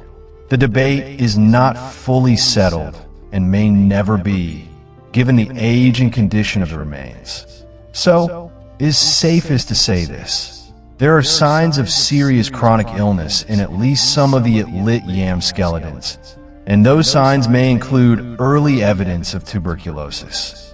That possibility fits broader theories about the rise of infectious diseases in Neolithic communities, but it cannot yet be treated as unquestionable fact. Even without a firm label, though, illness has consequences. A community coping with chronic disease has to make choices. Sick individuals need care, food, water, time, attention from healthy members who could otherwise be tending fields or herds. If a disease spreads easily, people may experiment with changing sleeping arrangements, separating the sick, or in later periods reorganizing settlements. If the disease seems tied to particular animals or water sources, that might feed into discussions, spoken or unspoken, about where to move herds, when to abandon a well, or whether to consider shifting camp entirely. But those are long arcs of decision-making. They do not reduce to a single dramatic moment, a single conversation where someone says we are leaving because of disease. Atlit Yam's history was likely shaped by overlapping pressures, shifting groundwater, storms, shoreline erosion, economic opportunities, social tensions, and among them the slow, grinding weight of illness. Under the floors, the bones capture one dimension of that story: who lived, who died, and how they were remembered. Above them, people kept living, caring for children, tending fires, mending nets, while the sea quietly worked at the edges of their world. Those quiet burials set the mood for another unresolved feature of Atlit Yam: a ring of stone standing where the waves roll now, hinting at rituals and meanings we can only partially recover. Out beyond the clustered house foundations and the buried dead, there is something else. If you swim across the site today, you come to a low, open area where the seafloor rises just slightly, like a shallow platform. On that platform stand a ring of stones. They're not towering monoliths like Stonehenge. These are modest in size, about 1 meter high, 1.5 meters at most, but they are upright. They are arranged, and some of them have been worked. Archaeologists map them carefully. 7 large stones forming an arc, set upright in a roughly semicircular or horseshoe pattern. Each one anchored in place in a shallow pit chocked with smaller stones so they would stand firm. They are not random boulders left by an ancient shoreline. They were quarried from nearby, moved here, and planted. A few of the stones bear shallow cut marks on their upper surfaces, small rounded depressions pecked into the rock. Not natural erosion, but deliberate modification. Inside the arc on the seafloor between these standing stones, divers found something else. A concentration of pits, stains, and stone basins that do not match ordinary house floors or trash areas. At least one of the basins shows traces of having held water. Others may have been used for soaking, grinding, or mixing. Put all of that together, and this patch of seabed begins to look less like another dwelling and more like a place set aside. A constructed focal point in the middle of a low-lying area that was once dry ground. What was it for? One straightforward interpretation is that this was a communal gathering space, a place where people from different households came together when something needed to involve more than one family, discussions, agreements, feasts, or decisions about herds of fields. The ring of stones might have helped define a boundary. Inside is where the group meets. Outside is ordinary space. Another possibility is that it marks something more specific: water. When you look at the original topography reconstructed from cores and sonar scans, this stone circle sits near the point where fresh groundwater would have come closest to the surface. It is not far from one of the wells, and the arrangement suggests that water, whether seeping, pooling, or simply known to lie just below, was a key part of its meaning. Those shallow basins inside the ring, some of them apparently used to collect or manipulate water, reinforce that link. This could have been a place where water was drawn, stored, blessed, or observed. That edge between land and water has always carried extra weight in human imaginations. Springs, wells, and seeps in many cultures become focal points. Places where offerings accumulate, where stories cluster, where the invisible feels a little closer. In a settlement that depended on balancing fresh water from wells with salt water from the sea, A spot where the ground literally sweated drinkable water would have been crucial. Ritual is one word for the extra attention we give to such places. But archaeologists are cautious about that word. Ritual can easily become a placeholder for we don't know what else to call it. So there are criteria, informal but widely used before that label is even tentatively applied. Context is the first. Is the feature embedded in normal domestic space, or does it stand apart? The Atlit Yam stone circle is not inside a house. It sits in a kind of open zone without the usual scatter of hearths, post holes, and floor levels that mark everyday living. Repetition is another. Do similar features appear in more than one place or layer, suggesting a pattern? At Atlit Yam, this exact stone ring is unique on the site, but comparable arrangements of standing stones and basin-like features show up at other pre-pottery Neolithic sites from the Levant to Anatolia. Not identical, but similar enough to suggest a shared habit of marking special places with stones and carved depressions. Then there's unusual placement. Stones that take effort to move and set upright have to earn their keep. If they stand somewhere that does not make much sense for storage, shelter, or simple convenience, that strangeness itself is meaningful. The Atlit Yam stones do not support a roof. They are not retaining a terrace. They frame an open patch of ground. Finally, associated finds. Do you see particular kinds of artifacts or substances around them?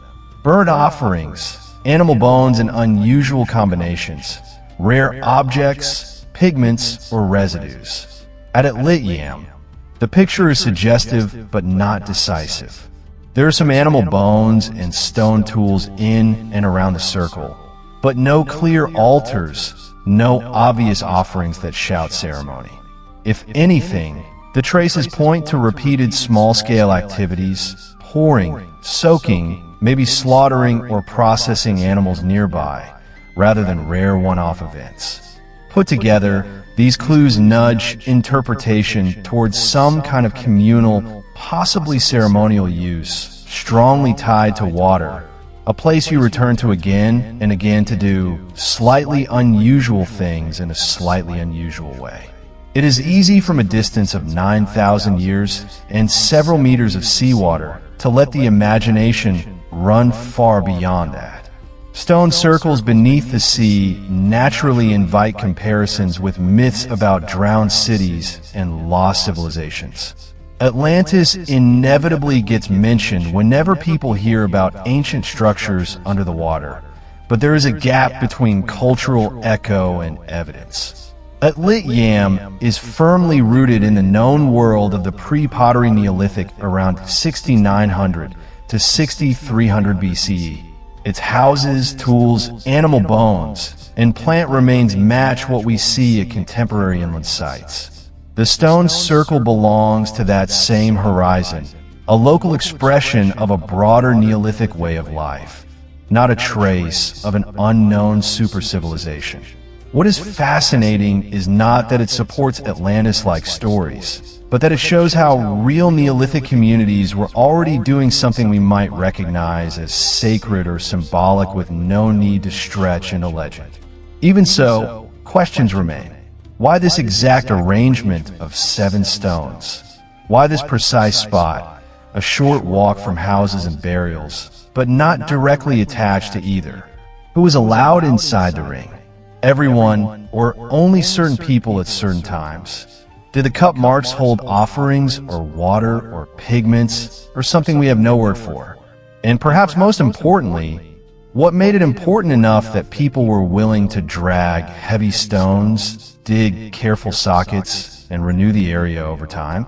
We do not have answers. We have only the stubborn fact of shaped rocks standing where no natural process would have put it, clustered near ancient wells on ground that is seafloor now. The people of Atlit Yam chose to inscribe meaning into their landscape in stone at a place where water gathered and the ground was thin above whatever lay beneath. Long after their houses collapsed and their fields disappeared under rising tides, that ring still stands, keeping its secret. Not far from it, other traces hint that the settlement was facing pressures more immediate than mystery. The kind of stresses that push communities to gather, to consult, and eventually perhaps to leave. Stress leaves marks even when nobody writes them down. At Atlit Yam, those marks are subtle. There is no layer of ash, no smashed walls, no mass grave that announces a single terrible day. Instead, the signs are scattered through the quiet things, in how the water changed, how the shore moved, how people adjusted what they grew and ate.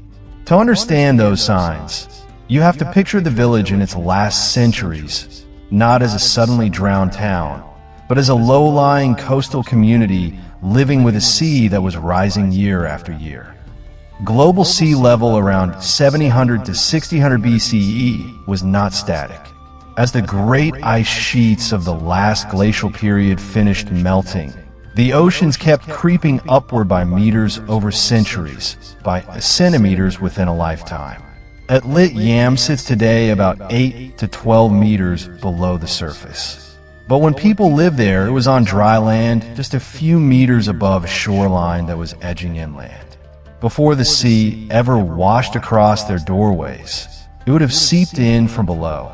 When sea level climbs against a permeable coast, the underground lens of fresh water that feeds springs and wells begins to shift. The balance between fresh groundwater flowing off the land and salt water pressing in from the sea tips. Even if the houses and fields remain dry, the water beneath them changes character. This is one of the clearest stress signals at Atlit Yam. The wells that once delivered clean, sweet water started to betray hints of the sea. Chemical analysis of the sediments and incrustations inside some of those well shafts shows rising salinity over time. The lower layers, corresponding to the early use of the wells, are consistent with fresh groundwater. Higher up, closer to the later phases of occupation, you begin to see signatures of brackish water, a mix of fresh and salty. In practical terms, that means everyday tasks slowly became harder.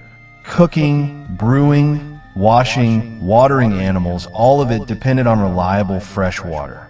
A slightly salty taste might be tolerable at first, but for crops and for infants, it quickly becomes a problem. People may have had to walk farther to fetch water from less affected sources, or dig new wells uphill away from the creeping influence of the sea. The ground itself would have been changing too. Rising groundwater saturates low-lying soils. What was once firm earth can become seasonally waterlogged or marshy. Roots rot more easily. House floors need more maintenance. Later, trash pits and working areas don't drain as well. You can see hints of this in the microstratigraphy. Patches of fine water-laid sediments in areas that once lay between structures, suggesting periodic standing water in what have been dry yards. Soil intrusion does more than foul wells. It infiltrates fields. Many of the crops grown at Atlit Yam, emmer wheat, barley, lentils, can tolerate only limited salinity. As salty water rises closer to the surface, plants begin to yellow and fail. Harvests become less predictable. Marginal plots near the shoreline likely dropped out of use first, pushing cultivation gradually inland or upslope. And then there is the shoreline itself. You don't need a giant wave to erase a beach. Ordinary storms, working year after year, can rework a coast beyond recognition. A series of powerful winter storms can strip away dunes, cut new inlets, or undercut low bluffs where people once walked and worked. Atlit Yam sat on a gently sloping coastal plain. As sea level rose, storm waves would have reached farther inland, biting into the soft sediments that had supported houses, paths, and working areas. Even without a catastrophic tsunami, one bad storm season could have toppled flimsy structures near the water's edge, flooded storage pits, and washed away parts of the settlement margin. Archaeologists see traces of this in the patterning of features. Certain peripheral areas contain disturbed deposits, rolled stones, reworked shells, jumbled animal bones that look less like ordinary trash and more like material rearranged by energetic water. The core of the village remains relatively intact, but the edges show scars of erosion. All of this, the brackish wells, the soggy ground, the narrowing shoreline, points to environmental stress building over more than one generation. A slow squeeze, not an overnight disaster. But environmental pressure rarely acts alone. Social factors can compound or relieve it. Atlit Yam was part of a wider pre-pottery Neolithic world along the Levantine coast and inland valleys. People here were not isolated. They traded stone, ideas, and likely marriage partners with other communities. So when climate and sea level changed, they were not just dealing with salt in their own wells. They were navigating their place in a shifting human landscape. We cannot see their arguments or alliances directly, but we can imagine the possibilities. If fields failed or pastures shrank, disputes over land and water could have sharpened. Groups that once cooperated might have begun to guard resources more tightly. A neighboring inland village might have refused to share access to its springs. Or conversely, the people of Atlit Yam might have found new partners and routes, trading more heavily in marine resources in exchange for grain or stone. Trade networks themselves may have been under strain. Rising seas do not only affect one small bay. They redraw entire coasts. Harbors silt up. Familiar landing spots vanish. A canoe trip that used to hug a stable shore might become riskier as sandbars shift and storm surges penetrate farther. Disrupted exchange would show up in subtle ways, in changing sources of flint, in altered patterns of imported materials. Demography adds another layer.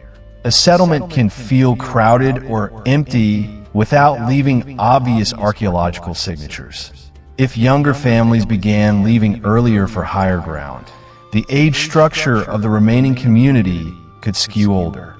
If instead Atlit Yam became a refuge for people whose own sites were already lost to the waves, it might have temporarily swollen in size, putting yet more pressure on marginal land and water. We have hints of fluctuation in the density of features across the site. Some areas show signs of rebuilding and reuse, others of abandonment and infilling, but not enough resolution to say whether the last generation saw growth, stability, or decline. What we do see is change. That makes it hard to answer a deceptively simple question.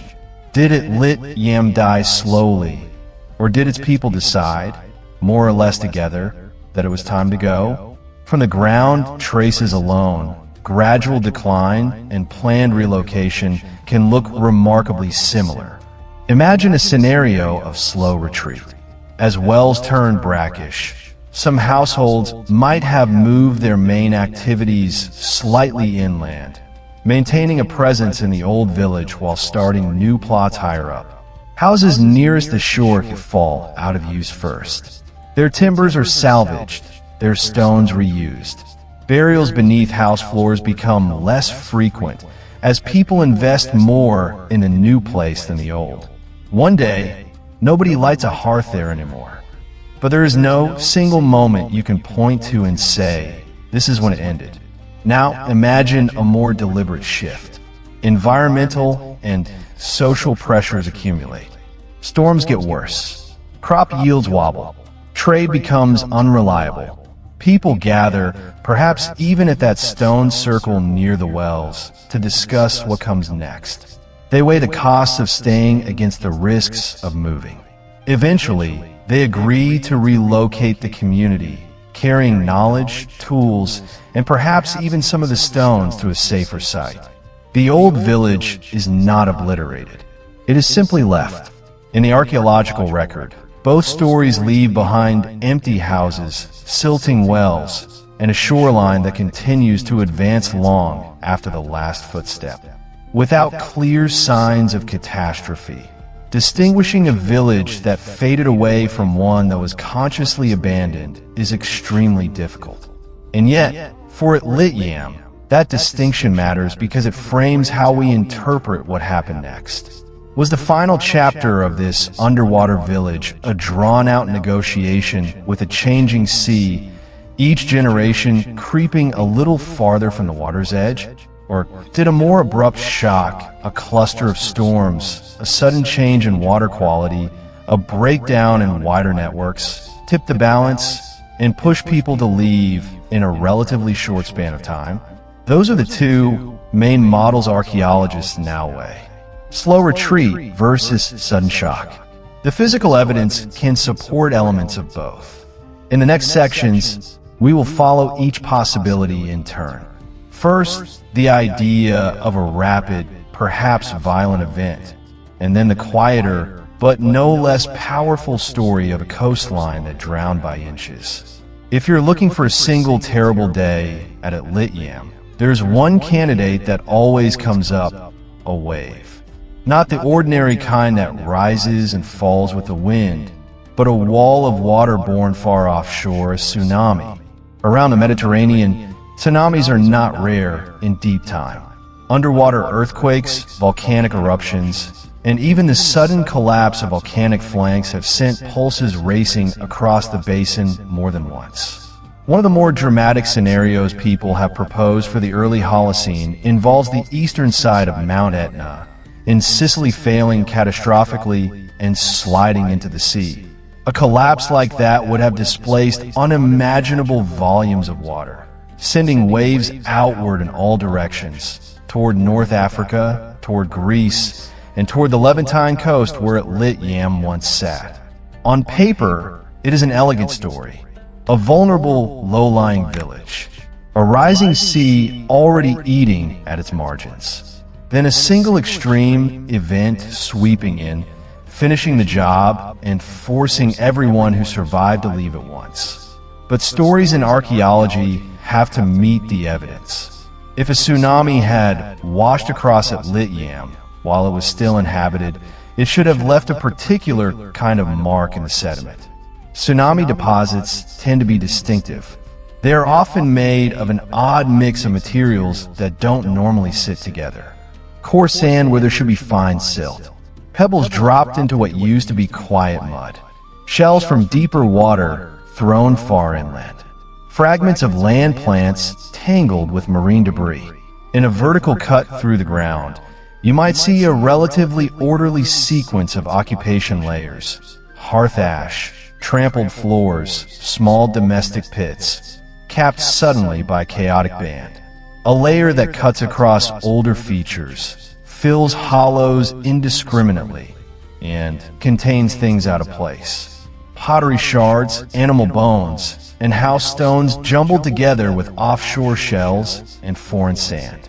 Above that, perhaps nothing more from the people who live there. That is what researchers go looking for when they test the tsunami hypothesis. Not just a sense of disturbance, but a very specific fingerprint.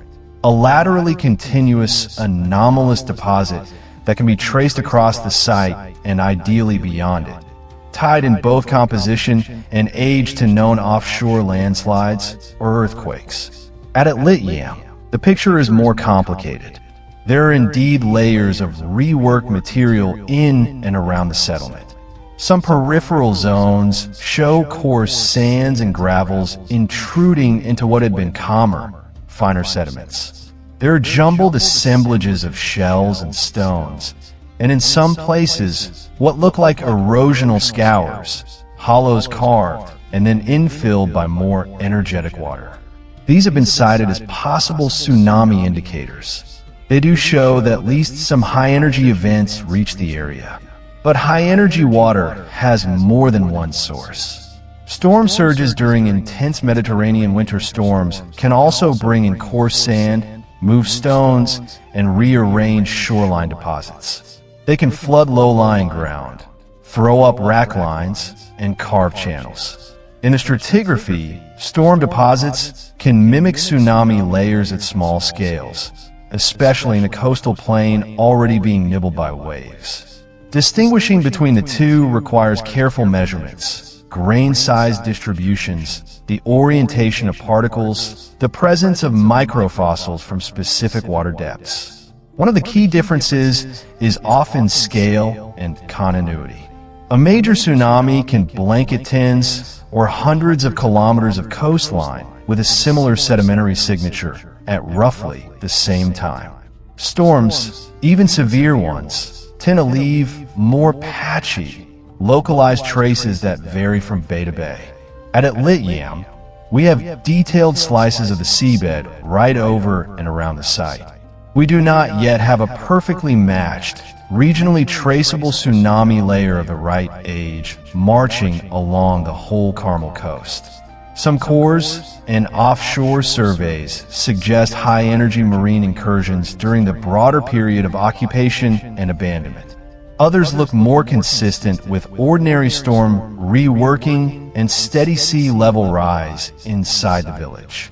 The pattern also refuses to resolve into a single clean catastrophe. The houses are not uniformly smashed and buried under one chaotic blanket.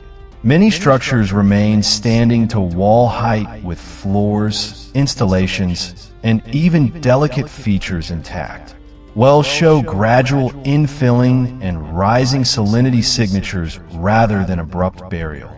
The burials beneath floors continue into the later phases and do not suddenly cluster in a way that screams disaster victims.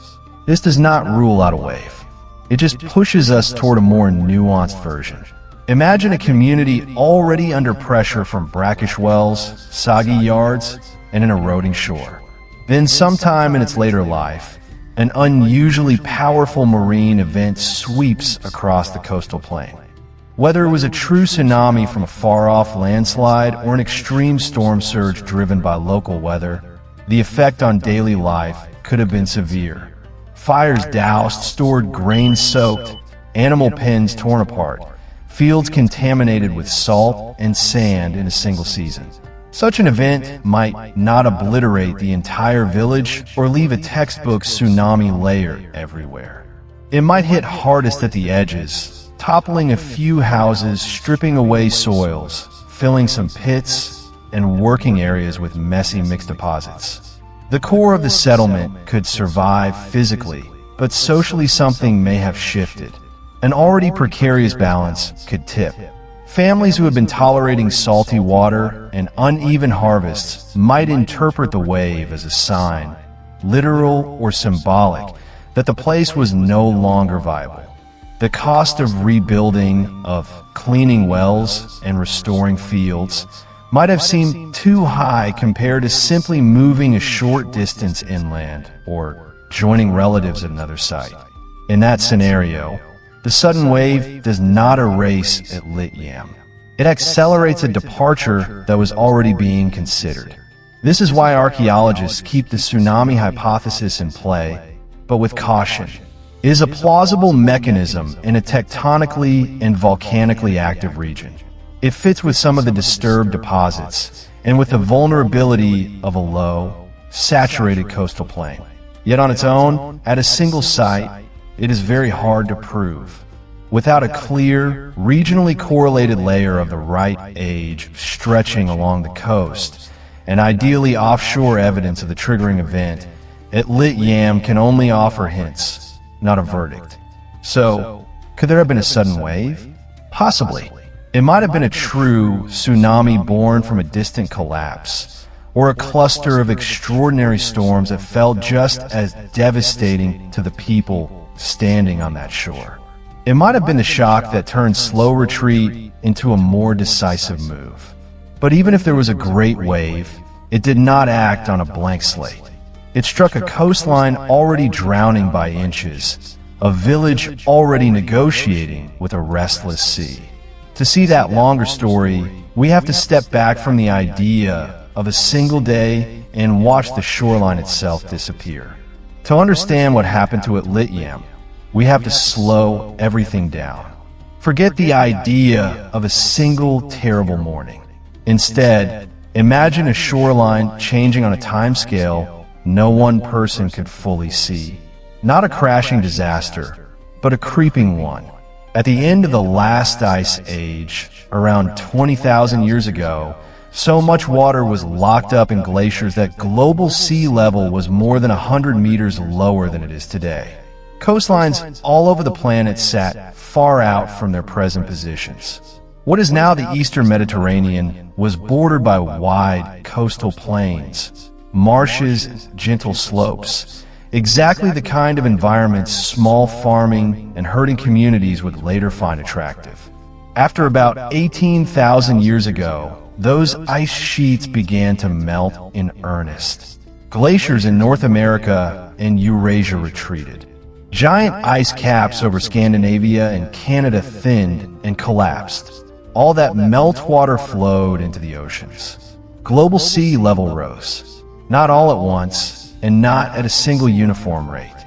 There were pulses when melting sped up, quieter intervals when it slowed. But between roughly 12,000 and 6,000 years ago, the broad window that includes Atlit Yam's life, the overall trend was relentless. Centimeter by centimeter, year after year, the sea climbed. If you compress that into human terms, it feels almost still. In any given decade, the shoreline might only move a few meters inward. Children born in the village would grow up with a sea that felt basically normal. Their grandparents might remember the shore sitting a bit farther out, but memory is fuzzy. A receding field boundary or a flooded low patch might be chalked up to an unusually wet winter, a bad year, or the anger of spirits, not a planet-scale meltwater pulse. That is where another key idea comes in: relative sea level. When we say sea level rose, it sounds like the ocean's surface simply went up like water in a bathtub. In reality, the coastline is the meeting point of two moving things, the sea and the land. Relative sea level is what actually matters to people standing on the ground. It is the vertical distance between the water surface and the solid earth beneath your feet. And it can change either because the ocean is rising, or because the land is sinking or lifting, or because sediments are building up or washing away. Around the Carmel coast, all three processes were in play. As global sea level rose, waves pushed farther inland, gnawing at the edges of the coastal plain. At the same time, river systems and small streams were delivering sediments, sand, silt, and mud that could locally build up low ground, creating marshes, bars, and shallow lagoons. Meanwhile, the Earth's crust in this region was still responding very slowly to the removal of distant ice sheets and to local tectonics. Parts of the margin could subside by small, but significant amounts over thousands of years. From the point of view of the villagers at Atlit Yam, this would have translated into a messy, uneven experience. One part of the shoreline might erode rapidly. Another might silt up and become marshy. Shallow depressions might fill with water more easily in winter. Wells that once yielded fresh water might start to taste brackish as the saltwater table crept inland and upward. People do not watch this passively. Atlit Yam shows signs of adaptation. Some structures appear to have had their floors resurfaced or built up over time. Changes in the wells point to intervention. New shafts dug, old ones partially filled. Adjustments made as water quality shifted. Areas that became too waterlogged could be abandoned or repurposed. Paths and working spaces could be relocated to slightly higher, drier spots. Zoom out from the individual hearth or doorway, and a plausible sequence emerges. The original village might have been sited on what felt like safe, dry ground with good access to fresh water and nearby marine resources. As the relative sea level rose, driven by global meltwater, local subsidence, and shifting sediments, the boundary between land and sea crept closer. Yards that had been dry became seasonally wet. Fields that once produced well might have suffered from waterlogging or salt intrusion. Wells, the lifeline of the settlement, gradually recorded the encroachment. Increasing salinity, rising water tables, changes in the microfossils preserved in their infill. At some point, the cost-benefit calculation would shift. A community can only raise floors so many times. You can move a pin, shift a path, build a small embankment. You could dig a new well a few tens of meters inland. You could try to drain patches of marshy ground. All of that buys time measured in generations. But as the trend continues, these fixes accumulate like patches on an old garment. Eventually, someone decides that mending is no longer worth it. That moment of decision does not need to coincide with the final disappearance of the place beneath the waves. When we look at Atlit Yam today, it lies roughly 8 to 12 meters below the present sea surface, depending on exactly which part of the site you measure. That depth is not the result of a single catastrophic drop. It is the cumulative outcome of thousands of years of steadily rising global oceans, ongoing sediment dynamics along the coast, and slow vertical motions of the land. It also means something important for how we imagine the end. By the time the last families walked away from Atlit Yam, whenever that final season came, the village was almost certainly still on dry land, or at least on ground that only flooded intermittently. Abandonment could have happened when the sea was still several meters lower than it is now. The wells might have been salty, but usable. The houses might have stood damp, but reparable. The decision to leave could have been made in a landscape that looked marginal and troublesome, not one literally underwater. Only later, long after the last hearth went cold, would the shoreline continue its quiet inland march. The abandoned houses, no longer maintained, would begin to sag. Erosion would bite at the edge of the settlement. Storms would cut channels, redistribute sand, and lay down new layers over old floors. Season by season, the water table would rise. Standing water would linger longer each winter. Finally, the waves would roll where goats once grazed. By perhaps 1,000 or more years after abandonment, the spot that had once been a living village would be part of the shallow seafloor. Another few millennia of relative sea level rise would carry it down to its present depth, beyond the reach of ordinary human notice, preserved in a kind of accidental time capsule. This is the most conservative reading of the evidence. No single day the sea came in is required. Instead, we have gradual environmental forcing, a long-term rise in global sea level modulated by local land movements and sedimentary changes, steadily pushing a marginal coastal settlement toward the point where leaving made more sense than staying.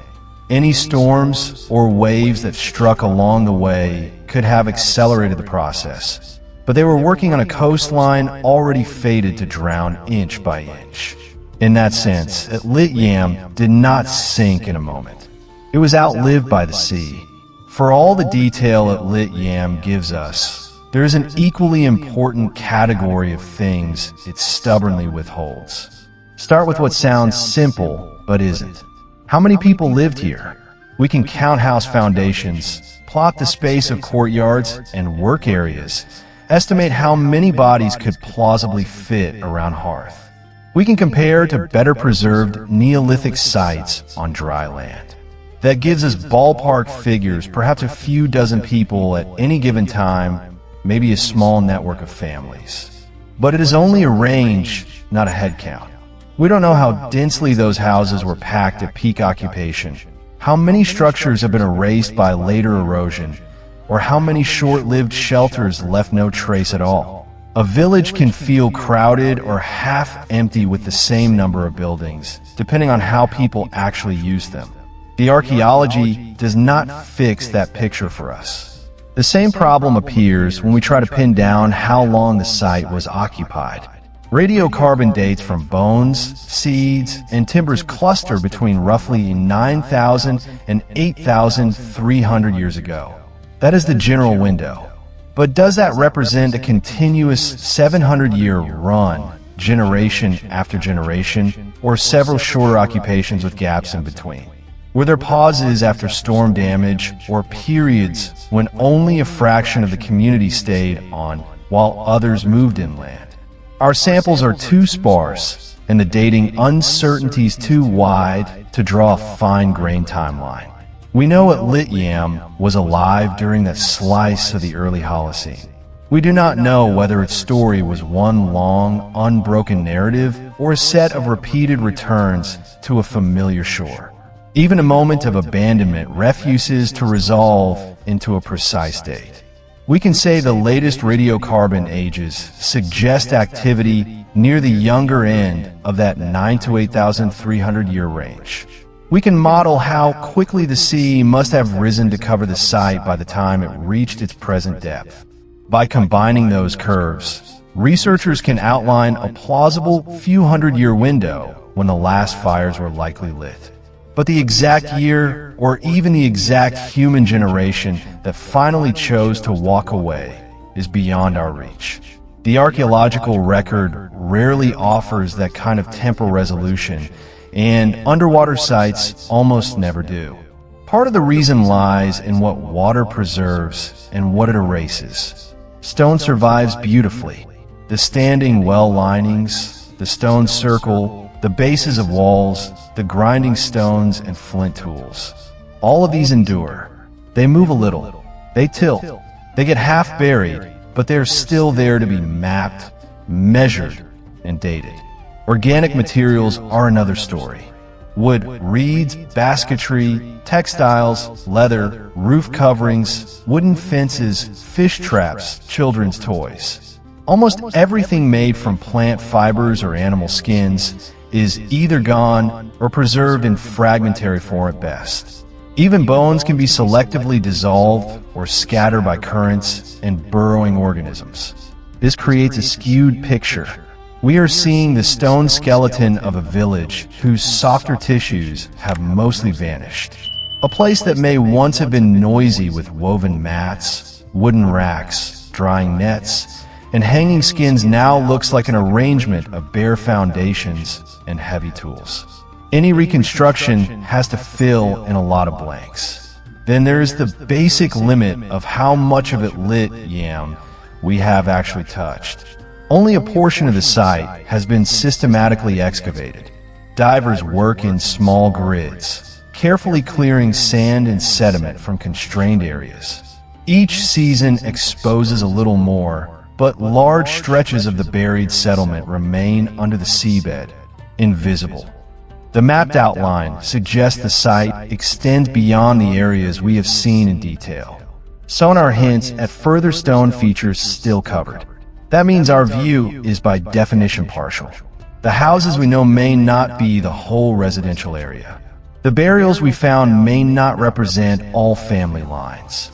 There could be specialized zones, more workshops, more storage pits, perhaps even additional ritual structures lying a few meters away under unexcavated sand. This incompleteness matters when we try to explain why the village was finally abandoned. Different scenarios can fit the evidence we do have. A slow increase in salinity in the wells could point to rising relative sea level. It might also reflect changes in local groundwater or reduced maintenance when a community was already losing people for other reasons. A concentration of burials might hint at disease, but it might just as easily be the cumulative result of generations of ordinary deaths in a preferred burial spot. We can imagine a mix of pressures, wells turning brackish, storms taking more of the shoreline each decade, a few bad years of harvest, perhaps a new inland settlement offering better land, or shifts in trade routes making this particular bay less central. Economic decisions, social tensions, conflicts with neighboring groups, or internal realignments could all have played a role. And most of those would leave only indirect archaeological traces. Good practice requires us to keep these layers separate, the data and the stories we build to connect them. The data are solid where they are solid. The dates from charred seeds. The depth of the site below present sea level. The layout of stone-built features. The animal bones showing a mixed economy of herding, hunting, and fishing. The human skeletons with their particular pathologies. Those are the fixed points. Interpretation lives in the space between them. When we talk about stress, adaptation, or decision-making, we are building bridges from one data point to another using comparisons with other Neolithic sites and our understanding of coastal processes. Some bridges are short and sturdy. Others are longer and more speculative. The key is to remember where interpretation begins. The mystery of Atlit Yam is not a blank canvas we can paint anything onto. It is bounded on all sides by evidence, by dates, depths, artifacts, and absences. Within that boundary, there is room for more than one plausible story, but not for anything at all. We cannot turn it into Atlantis or a single moment of cataclysm, just because that would be more dramatic. Instead, we're left with something subtler. A real village lived in by real people, now sitting 8 to 12 meters under the Mediterranean, gives us enough to say what must have been true, what could have been true, and what almost certainly was not. The rest, the exact number of voices in the night, the exact year someone locked a door for the last time, remains in the quiet space between stones and sea. Atlit Yam forces us to confront a simple, unsettling question. If one early village ended up 8 to 12 meters beneath the waves, how many others did too? During the period when Atlit Yam was occupied, global sea level was still climbing out of the last ice age. Around 20,000 years ago, at the glacial maximum, the ocean stood roughly 120 meters lower than today. By 9,000 years ago, they had risen most of the way, but not all. Shorelines were on the move. Quietly, steadily, the boundary between land and sea was sliding inland, sometimes by tens of meters in a single human lifetime, sometimes faster during pulses of meltwater. Atlit Yam sits in that moving margin. It happens to be in a place where the seabed is gentle, the sediment is kind, and modern coastal development gave archaeologists a chance to notice it. That combination is rare, but the processes that created it were not. The early Holocene was full of bays, lagoons, river mouths, and shallow shelves that would have looked like good places to live until the water kept coming. Coastal sites matter because that shifting edge of land and sea has always been attractive. In the early Neolithic, shorelines offered exactly what small farming communities needed. Fresh water from coastal springs and shallow wells, fertile soils in river deltas and alluvial fans, and a built-in safety net of marine resources. If crops failed inland, you could fish. If herds had a bad year, you could harvest shellfish and seaweed, trap birds in wetlands, collect driftwood. Salt could be gathered or produced in ponds. Seals, waterfowl, and migratory fish added seasonal abundance. These edges also became corridors for movement and exchange. As soon as people were experimenting with boats, simple dugouts, skin-covered frames, or bundled reed craft, coasts turned into highways. Short hops along the shoreline connected one bay to the next. A community like Atlit Yam could, in principle, have been part of a much longer chain. Small villages and camps strung out along the eastern Mediterranean, sharing obsidian, shells, ideas about house plans, perhaps even marriage partners. Many of the earliest experiments in farming and herding seem to cluster near such edges. In the Levant along the Aegean, around the Black Sea, in parts of Southeast Asia, in the shallow shelf regions of what is now the North Sea and the Sunda Shelf, early Holocene people were taking the first uncertain steps toward more settled life. Some of those steps happened on land that is still dry. Others almost certainly happened on land that is now drowned. Atlit Yam is visible to us because we got lucky with the preservation conditions and the tools we now have to look. The technology for finding sites like this has advanced dramatically over the last few decades. Instead of sending divers to grope around in the dark, archaeologists can start by scanning the seabed from the surface. Multi-beam sonar sends out sound waves and measures the echoes to build a detailed map of the seafloor. Sharp rises, circular depressions, straight lines that don't look geological. These can all hint at buried walls, wells, or stone alignments. Side-scan sonar creates image-like tapestries of the bottom, where patterns of roughness and reflectivity can pick out concentrations of stone or unusual features. Sub-bottom profilers go a step further. They send low-frequency sound pulses into the sediment and record reflections from different layers below. In the right conditions, this can reveal buried channels, peat layers from ancient marshes, and sometimes even the ghostly outlines of former shorelines and human-built structures. A flat surface abruptly cut by a vertical anomaly might be the buried face of an old cliff. A lens of organic-rich sediment can mark an ancient lake or wetland where people once camped. Sediment coring adds ground truth. Researchers drive hollow tubes down into the seabed and pull up columns of layered mud and sand.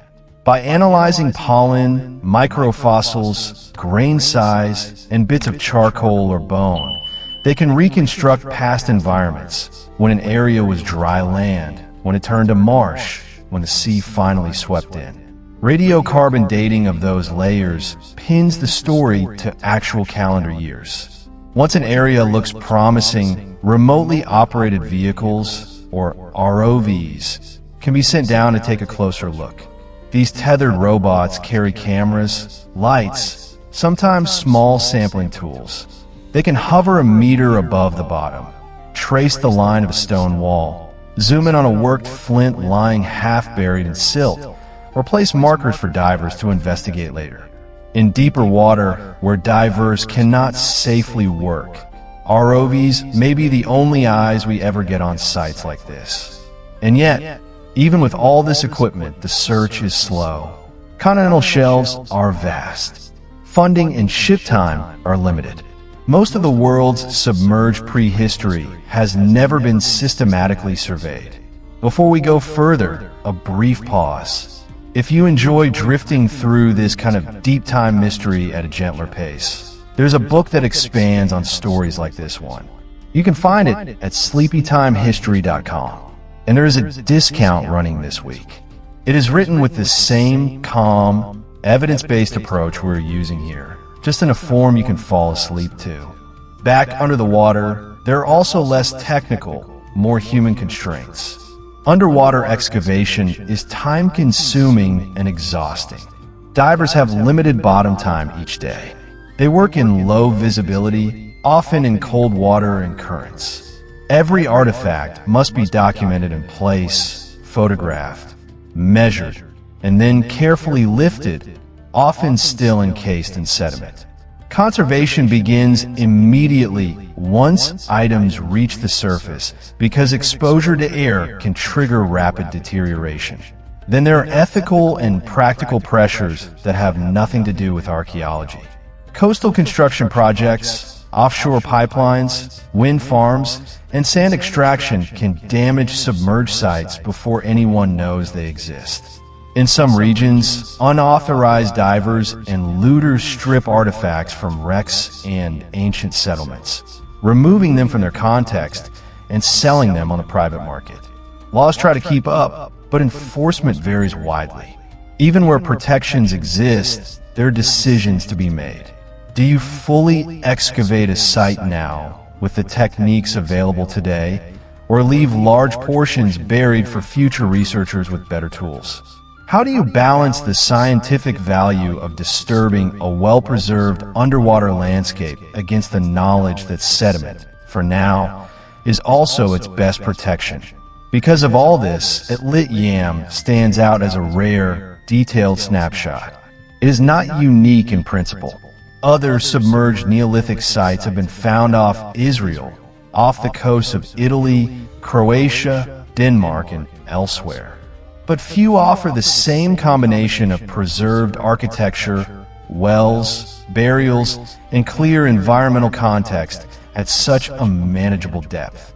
It gives us a three-dimensional freeze frame of a vanished shoreline world that we usually see only in fragments. Rather than treating Atlit Yam as an isolated curiosity, it may be more accurate to see it as one well-lit room in a mostly darkened house.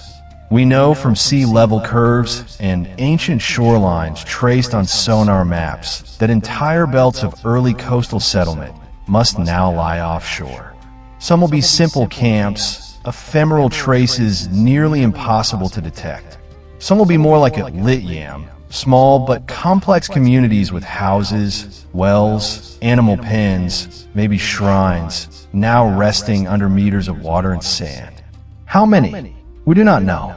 What we can say is that the processes that drowned Atlit Yam were global, and that people everywhere had similar reasons to live near the sea. For now, this village is one of the clearest windows we have into that lost coastal world.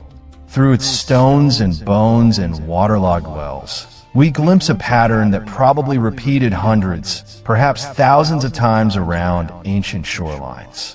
A pattern of attraction, adaptation, and eventual retreat in the face of sea that did not stop rising. So what in the end happened to this one village? When archaeologists try to answer that, they do not start with drama. They start with water. During the centuries Atlit Yam was occupied, sea level in the eastern Mediterranean was still rising, not in a smooth, steady line, but in fits and starts, driven by the last major pulses of meltwater from shrinking ice sheets. Regional reconstruction suggests that between roughly 7,000 and 6,000 BCE, the shoreline here crept inland by tens to a few hundred meters per human lifetime. That long, slow encroachment is written directly into the site. The village now lies 8 to 12 meters below the modern surface, and sediment cores around it show a transition from terrestrial soils and freshwater deposits to brackish, then fully marine sediments. Microfossils in those cores, pollen grains, foraminifera, tiny shell fragments, shift from land plants and freshwater species to organisms that can only live in the sea. Radiocarbon dates from those layers bracket the end of occupation. The land Atlit Yam stood on did not simply sink. The water rose over it. But sea level alone is not the whole story. The people at Atlit Yam seem to have been paying very close attention to water long before the first wave touched their houses. Those wells we talked about earlier are the key. They tapped the coastal aquifer, the lens of fresh groundwater that floats on denser seawater beneath the land. As global sea level climbed, that lens was squeezed and pushed inland. Salt water gradually intruded. At Atlit Yam, the lowest wells show clear signs of having gone out of use while the village was still occupied. The inhabitants back filled them with broken tools, animal bones, and debris. The upper parts of those same wells now contain marine shells and organisms, showing that after people stopped drawing water from them, the sea eventually flooded in. This suggests a two-stage stress. First, the fresh water became unreliable. Only later did the sea physically reclaim the ground. Add to that the ordinary hazards of a Holocene coastline. The eastern Mediterranean is seismically active. Submarine landslides, offshore quakes, and occasional tsunamis have left their marks in nearby cores and coastal deposits from later periods. At Atlit Yam itself, some researchers have pointed to collapsed walls and disarticulated stones as possible evidence for a sudden jolt, a tremor or wave that damaged structures near the end of the village's life. Others are more cautious. Stones fall in many ways. Underwater, storms and currents can rearrange debris. For now, There is no clear, unambiguous tsunami layer slicing cleanly across the site. No sheet of distinctive high-energy sand and rubble that everyone agrees marks a single catastrophic event. So we are left weighing two broad models. One is gradual relocation. In this version, families notice the wells becoming brackish, fields waterlogged, winter storms biting closer each year. Roofs need more repair. Salt creeps into soils. Young adults start moving upslope to drier ground, perhaps to a sister settlement we have not yet found. House by house, the old village thins out. Eventually, only abandoned walls and empty hearths remain as the tide line creeps over. The other model keeps that slow pressure in the background, but adds a sharper ending. Here, Atlit Yam lives under stress for generations, adapting as best it can until one bad year or one bad day tips the balance. A storm surge floods the lowest houses. A small tsunami tears at the shoreline. An earthquake cracks wells or collapses walls. Not everyone dies, but enough is damaged that rebuilding in the same spot stops making sense. The place is left behind, its remaining structures soon buried in sand, then sea. When we put all the evidence together, the most reasonable answer may be that there was not a single cause at all. Instead of looking for one big disaster, it may be more accurate to picture a sequence. Decades of rising groundwater and encroaching tides, intermittent storms and floods, perhaps an earthquake or coastal slump somewhere along the line. Each event nudging decisions. Stay one more season, repair one more wall, then finally, choose not to. That is the human core of Atlit Yam's ending. People here had invested deeply in this strip of coast. They dug wells by hand, built houses, buried their dead beneath the floors, set up standing stones around a freshwater spring. They fished these waters, grazed herds on these soils, watched the same horizon for years. When the sea and the groundwater began to change, they would not have walked away lightly. Someone had to decide when enough was enough.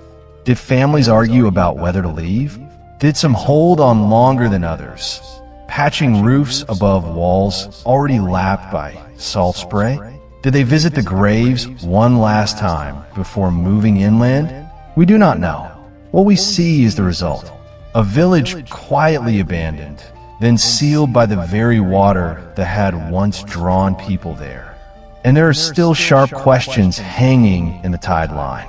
We do not yet have a clear, continuous sequence of shoreline deposits tying the last occupation layer inside the village to the first unmistakable marine layers on top. We lack a second contemporaneous site upslope that would show where exactly the people of Atlit Yam went. We do not have preserved wood or basketry that might carry microscopic traces of that final flood, or a buried layer of storm debris that everyone can agree marks a single terminal event.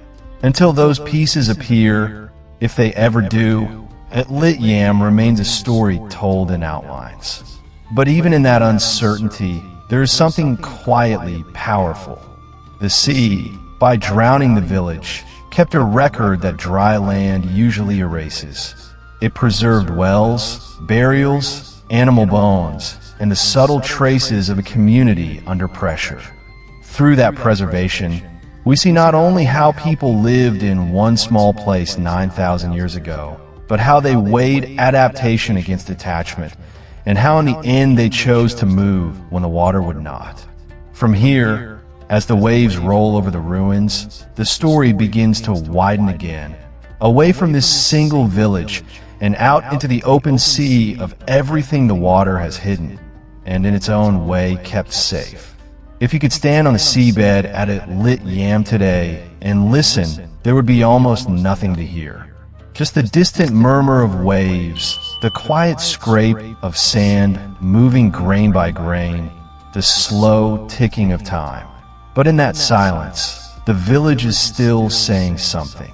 Those houses and courtyards outline a way of living that feels both foreign and familiar.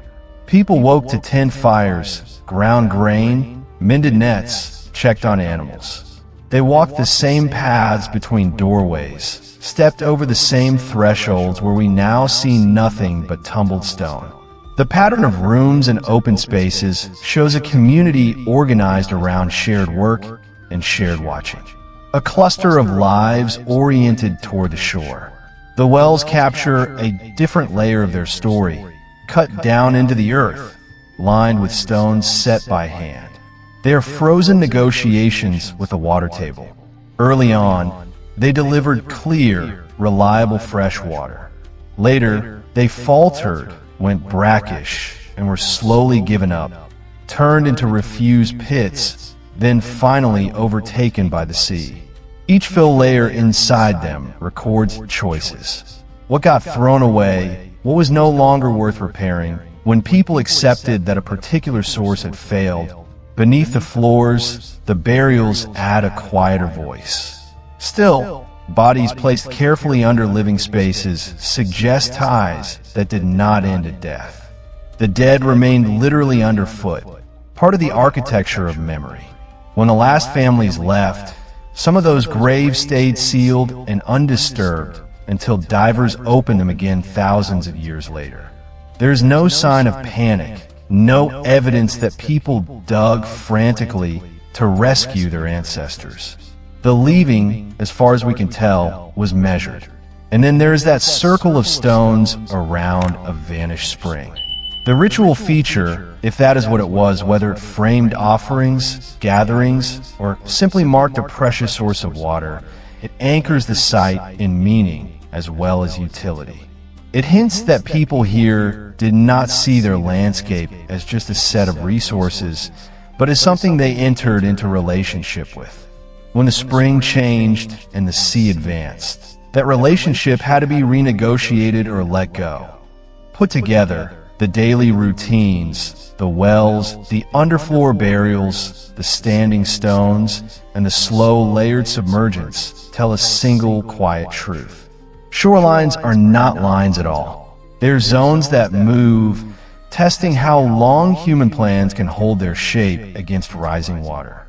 Atlit Yam, preserved under 8 to 12 meters of sea, becomes a message carried forward from one of those moving edges. It reminds us that coastal communities have always had to balance attachment with awareness, tradition with change, and that sometimes the wisest decision is to leave before the last wall falls. If you found this journey into a drowned village calming or thought-provoking, you can gently tap like or subscribe if you would like more slow explorations of the very deep past. I would love to hear from you in the comments, especially where you're listening from, and whether there's a buried place underwater or on land that you think about when you imagine lost histories. And if this kind of evidence-first mystery helps you drift off at night, you might enjoy a longer dive into prehistoric secrets. I have collected some of the most intriguing stories from before writing into a book written in the same quiet, curious tone as this episode. You can read more about it and pick up a copy if you like at sleepytimehistory.com. For now, imagine the lights of the modern coast far above, the surface blurred by distance, and below it all the outlines of the village that once stood in the sun. The people are gone, the arguments and laughter long finished, but their wells still hold water, salty now, and filled with time, and their stones still wait in the dark, where fish swim through the rooms, and the open sea keeps its watch. Also, like and subscribe to my channel. Ancient Tales Sleep. Good night, sweet dreams.